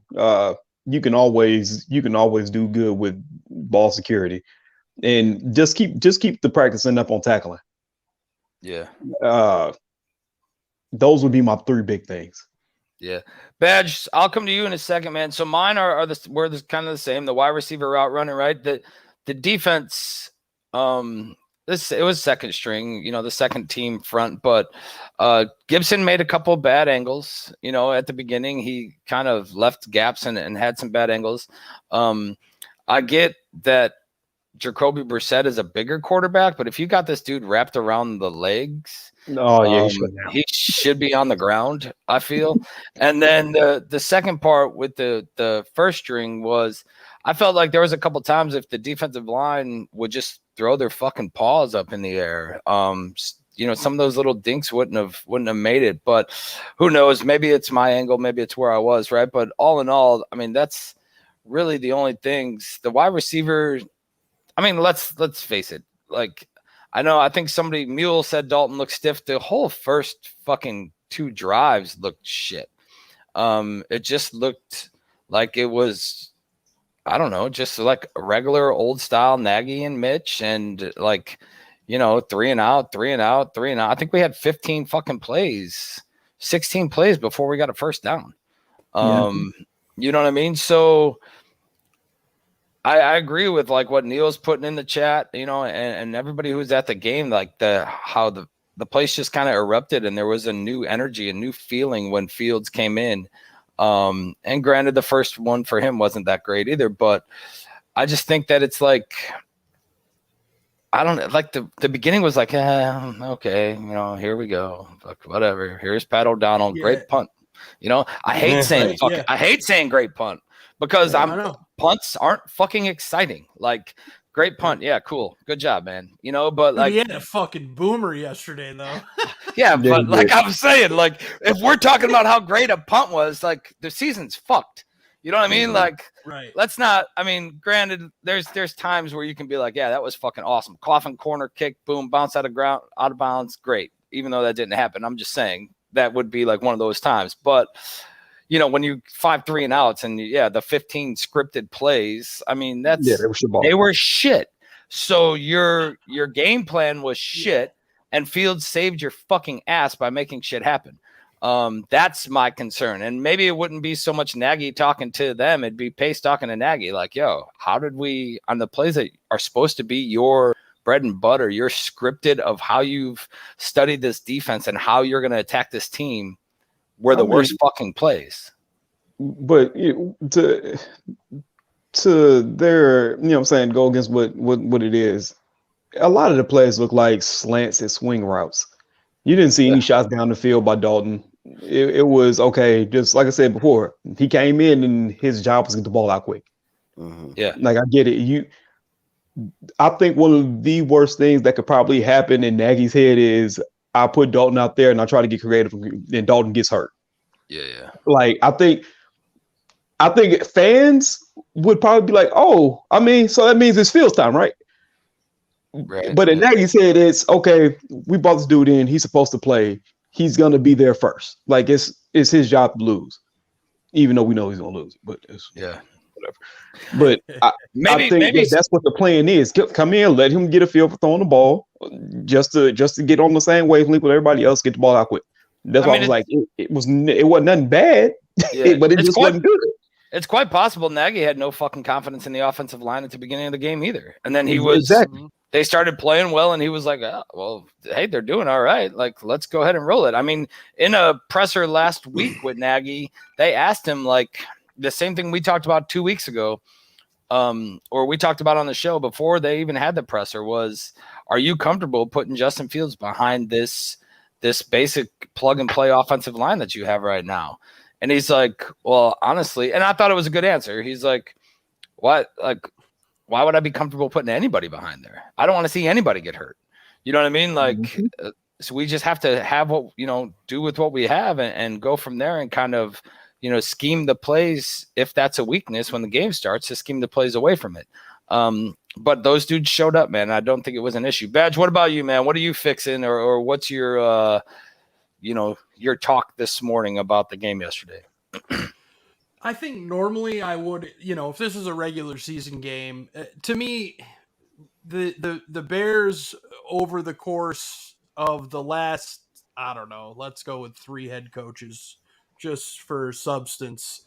The 15 scripted plays that these offensive coordinators come out with over the last 3 head coaches are fucking shit. I mean, the offense rarely does anything in the first half under Nagy. It's, the Tampa Bay game is the one fucking game we can all point to in 18 where there was an offensive explosion. It's a preseason game, so my mentality didn't go there. Sitting here watching it, watching Dalton go 3 and out, and then they get 1 first down and boom, they're done. I definitely noticed the route running as well. I mean, he's trying to run RPOs, and you've got a linebacker all over the wideout, and you still got to throw the ball there because you got to get rid of it quick. Mm-hmm. And I mean, there was no separation for some of those guys. I get it that they're second team guys, but look at what happens when you put a quarterback out there who's been playing with those guys all camp long, and how comfortable Justin Fields looked. I mean, that ball to Rodney Adams. Yeah, Rodney Adams had made a great catch because it was a little bit behind him on that fade, but that's him being comfortable with these guys, and he's. I mean, we're talking about guys here in he even camp said that. Yeah, I was going to say. I mean, that have never even been a name before. Yeah, a Rodney Adams, a John. I love that Johnson. answer. Yeah, I love that answer too. When they said, "What did you see on that Rodney Adams play?" He's like, "I seen one-on-one coverage, and I know Rodney knows how to go up and get a ball, so I threw it up." Yeah, that's a great answer. The first interview after the game ended, Rodney Adams yesterday. Yeah, Rodney Adams is what's pushing Wims off this roster. And Yeah, if Ridley don't absolutely. get his stuff together, it might push him off too. Yeah, Ridley's Yeah. another one that Nagy was specifically asked about last week, and he's like, "Look, he knows what he needs to do, and he needs to string them together, and he just isn't. Like You he'll gotta have a stack, great you gotta stack the play, purposes. yeah, he'll have a great play, and then he'll have a bad one. And Yeah. he's like, we love his attitude, love what he brings, because what else is he gonna say, right? But Right. he basically kind of called him out, and saying like he just needs to put plays together, and he's not doing it. Yeah. Yeah. The offense at the start of the game didn't look great, but the 2-minute drill was excellent. And Yeah. then we came Get out points right before the half. and then I we came agree. out of the Yeah. half and moved the ball down the field. I was saying the So- funny thing was it was to the people that we're saying we sitting here to we talking about. It was Rodney Adams, it was Mhm. Jesse James. Mm-hmm. Yeah. So if we're in a game situation, you're down 3, you got the ball with a minute and a half, I would trust Justin Fields to move us down the field and at the very least get us in position to tie the ball game. I don't know if I feel that way about Dalton. I don't make the decisions, but I don't know if I feel that way about Dalton from what I saw yesterday. Now, I'm going to say, granted, I'll we be didn't real have honest, Allen Robinson, but Yeah. I think if you have Justin Fields in the game, you're not playing for a field goal. You're going for 7 Oh, no. because you can get it. If it's Andy Dalton, you're playing for a field goal. I mean, just Yeah. like Mitch, you knew if Mitch was in the game, they were just playing to get in field goal range and hoping, you saw it in the freaking double doink. Let's just Yeah. get in field goal range. Fuck it. We'll tie it. Go to overtime. well, they tried to throw a touchdown before that play, and Mitch overthrew Anthony Miller, I think it was, in the end zone. Yeah. So they tried to go for the win, and it did not work. Yeah. I get all the Ridley talk, and everybody that wants him to be great, and at least hold a little something that his brother brings, right? But I mean, we talked about this last year. He was being like ridiculed in fucking the wide receiver room and tape breakdown and constantly being corrected. And that was like a lot of the reason why he wasn't seeing the field last year. And he was rolling around with the haymaker throwers, Anthony Miller and Javon Wims, and I don't think that set a good precedence for him either. Yeah, and I think the whole team. I know Doug said Fields has comfort level. I think the coaches believe in this kid too. They have a lot of confidence in him, but I mean, there's only so often, right? That mistake after mistake. How many times can you get corrected and not fix it? And I think that's what it's coming down to. That had the offsides penalties at wide receiver, Wims and Ridley yesterday. You didn't see any of those other young guys fucking. They're not going to babysit. He's either going to do his job or he's going to be looking for another one. Yeah. And I hate to say I had high hopes for Ridley. I liked him in Georgia, and I loved the draft pick. Our guy Terrence, who came on with us, was the guy who announced the draft pick. And but he just, I don't know, man. Some guys just don't get it. Yeah, agreed. All right, so I mean, let's roll in with next week. We got the Bills coming to town. I'm gonna watch the Bills game today. And go back over that, depending on how long my wife's out of the house. But sometime this week I'm gonna get it in before the game. But I guess this is just we'll see. Wait, how are you this. Still talking about the Bills game, or are you talking about? both of them, but it's another preseason game. It's another measuring stick. I'd really like to see some of these guys take the field in Roquan and A-Rob, seeing that this is really might be the only time that they get some preseason work in. And I don't know. I guess they'll probably start Dalton again, is what I'm thinking, just so Fields gets more time. But I'm not really. Yeah. I think they play into the second quarter, the first team offense. I think week 1 starter still up in the air, though. I mean, it kind of has to you be. Mean, or? Yeah. I mean, is this the flip? Does it change now, or I think you're going to see Dalton play the first quarter, and then I think you're going to see Fields come in to start the second, depending on where the offense is. I mean, if Dalton's in and he's driving them down the field and the quarter ends and they've got a chance to score, I think Dalton stays in.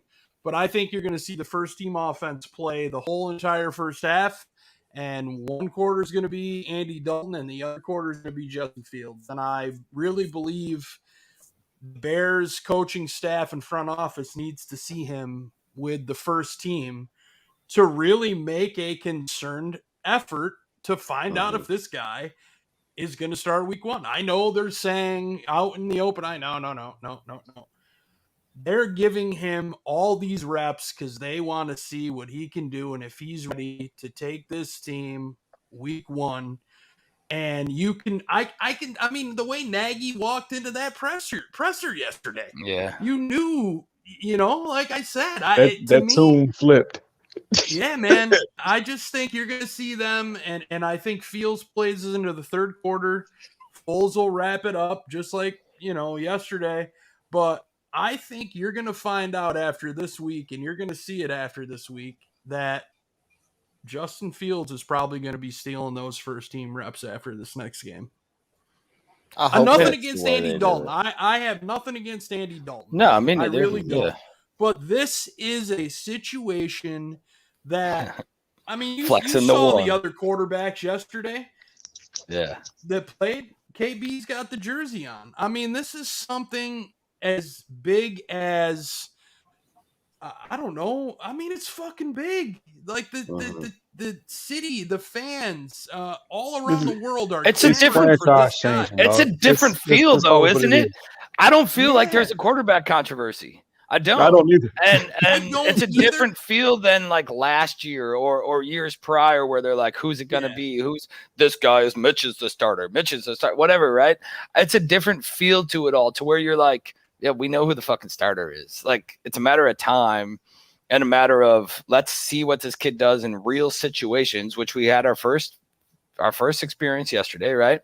And then I think the choice is made, but it's just like I said earlier, it was a matter of not wanting to put everything on this kid's shoulders right away and make him go out there and fucking do it, And yeah, I agree. I mean, Dalton is a good backup. Dalton's a solid piece. I'm not mad at him in any reason. He knows that fucking Fields is better.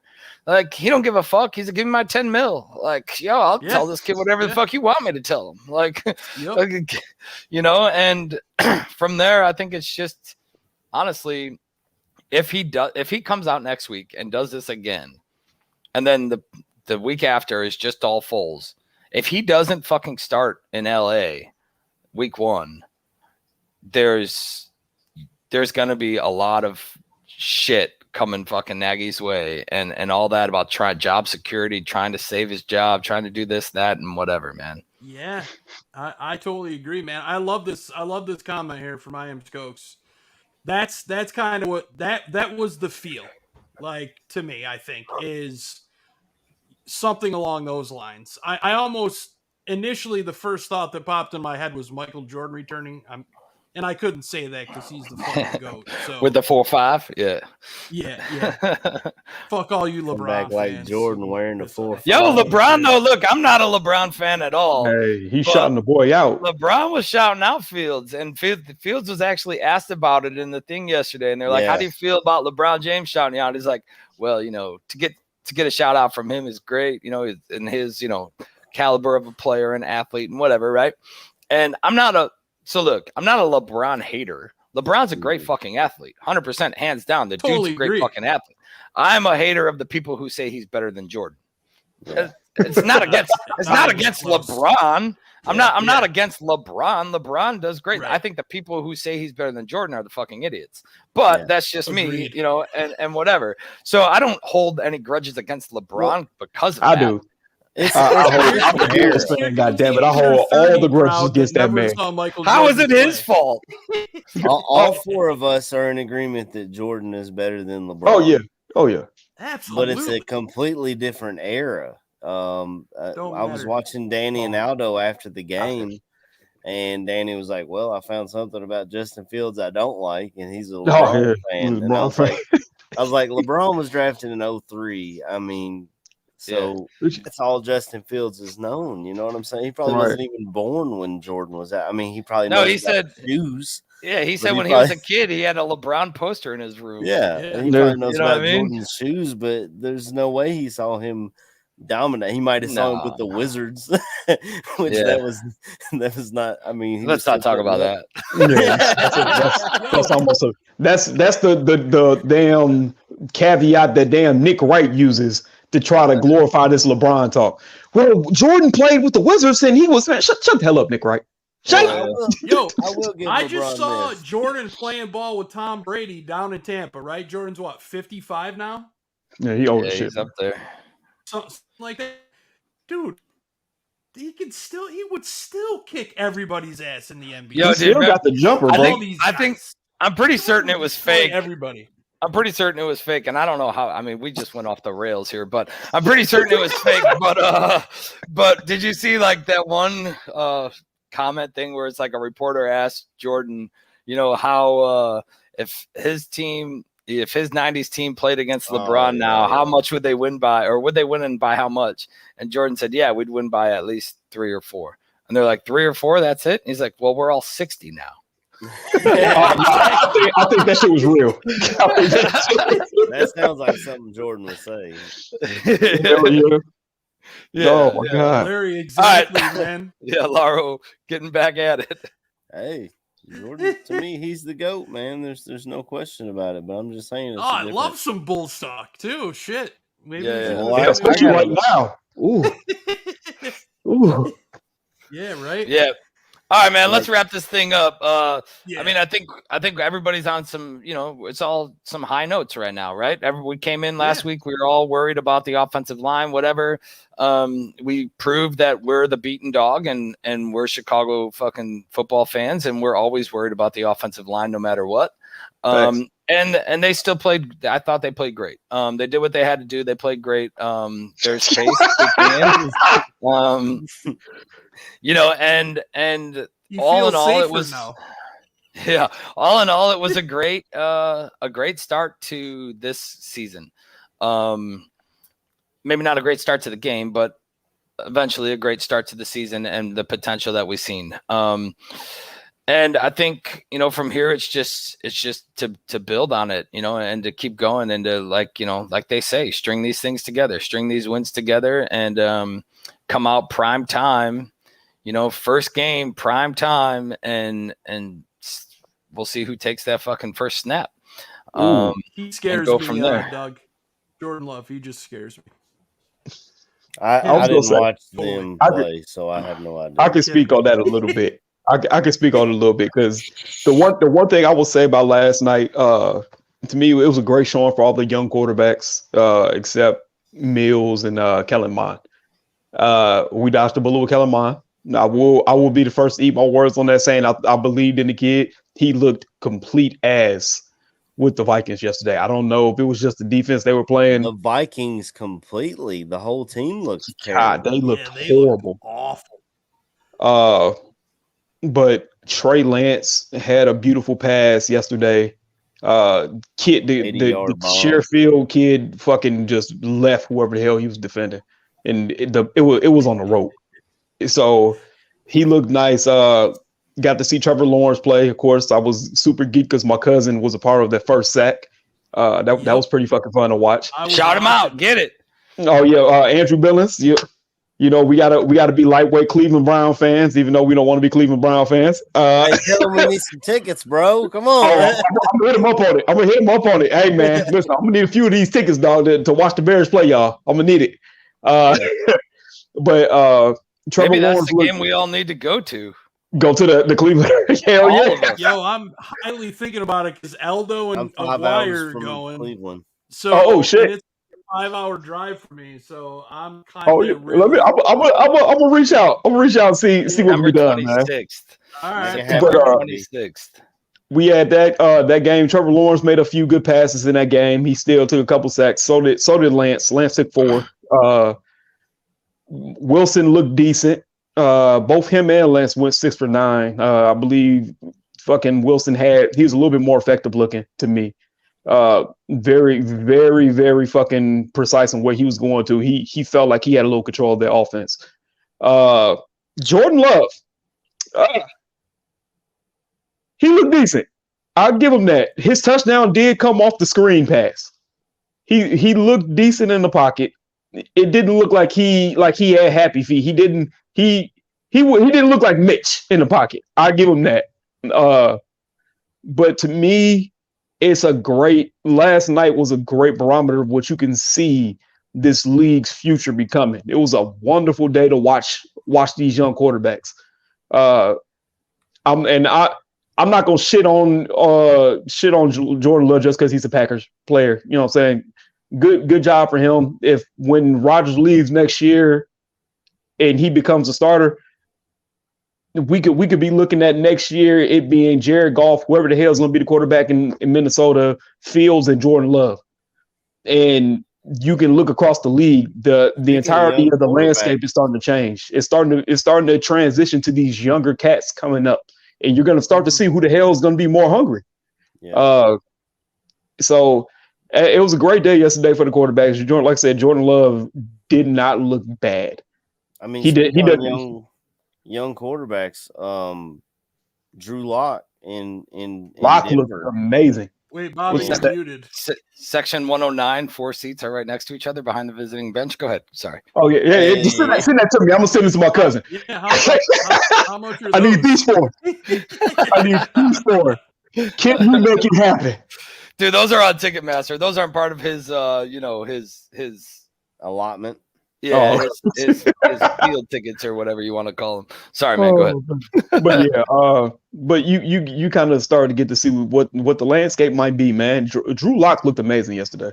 The 2 touchdowns. I mean, his receiving cast and their entirety of their offensive weapons is nasty. Yeah, his deep ball to the one I was like, damn. KJ Hamler. Oh my God, Hamler, bro. Hamler destroyed his man. Yeah. And it was that ball was on a fucking tightrope. Drew Lock is Jay Cutler 2.0. They're the same fucking person. I said that when he was coming out of Missouri. They are the same fucking person, man. But it gives you hope, man. It's starting to be this transition, and that's all it is. Like I said, I'm not gonna hate on Jordan Love just because he's a Packer. I'm excited. I'm excited to see changing of the guard, man. Right. Yeah, it's the changing of the guard, man. You got Brady about to be out. Rodgers toward the end. Breeze just left. You got Kyle Trask backing up Brady. So who knows? It might be a world where Kyle Trask becomes the Tampa Bay quarterback and he's the future for Tampa Bay. You know, it's all of these young cats. Exactly. It's all these young cats coming up, man. It's fun to watch because you look at it. Hell, Justin Fields could be the best on the fucking bench. Baby. Could be. You know what I'm saying?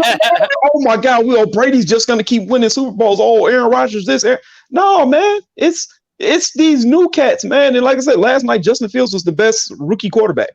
He was the best looking young quarterback. It was that simple. Yeah, all I saw was the numbers. They didn't show the Trevor Lawrence game here. They showed the Saints game instead. But when I saw the numbers, I think Mac Jones put up like 78 yards. He didn't even put up a touchdown or anything. He looked effective in running the offense. I saw the one Lawrence pass to I think it was Marvin Jones, and that was on point. I didn't see anything about Zach Wilson except for when he entered the game and someone called him the face of the franchise. I think he had a do-rag on or something. I don't know what the hell that was about. That damn tie. I saw it on Instagram and everybody getting was his like, waves going, man. Don't hate. He's just trying to get the waves going. Hey, man, do you, baby? Do you? Yeah. Do you with the do-rag? Draft night, I've never seen somebody so uncomfortable standing on a stage in all my life. Buddy, yeah. He still looks serious. But I mean, man, it's gonna be interesting. It's gonna be fun to watch, man. All these young kids, it's gonna be fun to watch, guys. An extra game. I mean, I'm ready to get to the season. Like, yeah, preseason's fun, but we live for these weekly freaking shows and Yes, these sir. weekly battles, and whatnot. So, I'm excited, man. I wanted to give are we good to do shout outs? Yeah, go ahead. Yeah. Go ahead, kick it. So first of all, huge shout out to Greg Braggs. I mean, the guy just continues to Yes. be the best. I know there's other folks out there grabbing video and stuff, and kudos, you guys are all doing a great job, man. But Braggs has been doing this for over a decade, I think now, and Yeah. he has mastered capturing video like nobody else does it from the stands and On his phone. on his phone. Yeah, I mean he's absolutely does an amazing job. Kudos to him again for bringing great footage. Kudos to Andy Dalton. Greg also caught an interaction between Andy Dalton and a child with Make-A-Wish yesterday. And that to me is, that's the type of stuff that a lot of people don't see. Here's a guy who it's his first year with a new team, first year with the Bears. And he's already, it's the first week of the preseason and he's already, interacting with, a child that, probably needs that comfort right at this time in their life. And me, I mean, that kind of stuff, man. I just love that shit. And the fact that Braggs caught that interaction and stuff was awesome. Kudos to Andy Dalton. I'm definitely going to try to reach out to see if we can get him a badge of honor as well and stuff like that. So, Braggs, Andy Dalton. Yeah.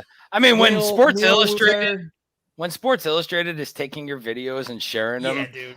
I mean, that's what they're doing. Yeah. They're taking Braggs' videos and they're tagging him though. I mean, they're keeping it real, but I'm saying when Sports Illustrated is taking your videos, you're doing something right. He needs to send his resume into ESPN or the Bears to be on their media team or something, because he does better than they do, man. I followed Braggs for years. I found him on Instagram years ago. I just searched. I think the Bears were in training camp, and I was like, I live in Kentucky, y'all. So I just searched Bears training camp, and I started finding videos, and I was like, oh, wow, this is all from the same guy. And I followed him, and ever since then, he's been my go-to. And definitely shout out to Braggsy. Shout out to Android for his amazing camera work, because they've got the best cameras on the market. Christ, this Android. I mean, I'm just spitting facts. Who the fuck is this guy? If you look it up, Android has a better camera than iPhone. That's just facts. That is facts. Oh, stop it, motherfucker! Didn't your phone just shit on you 3 times during this show when you couldn't even see it? That was the laptop. Get the game right. The phone was coming in clutch. Yes, he is, man. He's a phenomenal person. Greg really is a phenomenal person, man. KB, you got shout outs before? I'm going to make shout outs real quick because my phone for the fuck around and die. I was going to say, man, shout out to the boy Justin Fields, man, for coming in and putting on the show like we wanted to see. Shout out to Andy Dalton too, man, because like I said, you got to think that Justin Fields and all these other people are in a tough position. Just imagine being Dalton and knowing that that's what's going on, and knowing that you're going to lose your job to somebody. I mean, you took the job. What the hell? Yeah, he's gone. He's gone. Speaking of phones, he was backing up all that shit. Yeah, AC, say what now? Say what? No. Hey, I can't speak for him. I'm at 81%, and I've been on YouTube all morning. So, I mean, I don't know what he's rocking with, but yeah. And my phone shoots video in 8K. I don't want to start no shit, but my phone ain't got that. Hey, so just to wrap it all up, yeah, Greg is a great fucking dude, man. Known him for a few years now, hung out with him multiple times. Great fucking guy, and always 100% in everything, dude. So shout out to the chat, man. They had it on. Yeah, chat. You guys are on fire today. Doug's on fire all day. Skokes is on fire. Like, there's a lot of good talk back and forth, man. And we appreciate you guys joining us. shout out to everybody who got to see the takeover, who got to see the Prince take the field yesterday. And, and I feel like, without the quarterback controversy this year, like we had last year, without all the fucking hate of Leno and fire this guy, fire that guy, right? I feel like this year, everybody is just a different mentality in Bears football, right? And I feel like we had zero drama last year. There's really been no drama whatsoever. And honestly, that's just all kudos to the people and everybody on the Barroom Network. And, they had our fantasy draft last night. I did not attend, although I drafted, I did not attend. So that's up and live. And, that's out there. And then just all the other stuff that's coming for the Barroom in the future and shows and Fantasy Football Goon. He's coming up. Joe's got his stuff ready to go, and his what's he call himself, the fucking fantasy wizard or something. But but all that, man. Check everything out on the Barroom. Hey, we were talking Bulls. Laro had a show last night right after our draft. I mean, he was burning the midnight oil last night. And that's just another Chicago team that's like, it's on the come up too. I mean, there was some great fucking moves done. Yeah. So get yourself a golden hour. Shitty Cubs. Yeah, fuck the Cubs. I mean, get yourself a golden hour. If you want to come cry about the Cubs with me, we can watch the friendly confines or the unfriendly confines. They sold the team for some reason. They act like there's a salary cap or something. I don't know what the hell is going on with the Cubs. I mean, you got the friendly confines, you got the South Burbs Hitmen, you got Fantasy Football Goon. There's Black everything shows, covered. Man. Yeah, with Vinny. I mean, sports is covered right here on Barroom, man. Yeah, 100%. And like we said earlier, appreciate all you guys joining us in the chat. Thanks for keeping it going, man. It's a lot of fire today. And I know we said it last week, and we said it at the beginning of the show. If you're at the game, during the season or even during preseason, and we're live, fucking hit us up, man. We'll just bring you as a live reporter from the field. And you don't have to report football. You fucking show us your tailgate, do a fucking, keg stand or some shit. Take a shot, whatever, man. It's all fun. Wait, did I say that? and we'll go from there, man. But greatly appreciate everybody. And I think that's it. We good? Hell yeah, bro. All right, we're gonna leave this thing. It was a Field of Dreams week for the White Sox, for the Fields taking the field, just a Field of Dreams week, and I can't wait to see what's that White Sox finish was awesome. See, that's the team you should cheer for. Fuck the Cubs. If they get to the series, I'm pulling for them. Damn straight. All right, we're gonna leave you all with a big fat ass bear down. Bear down.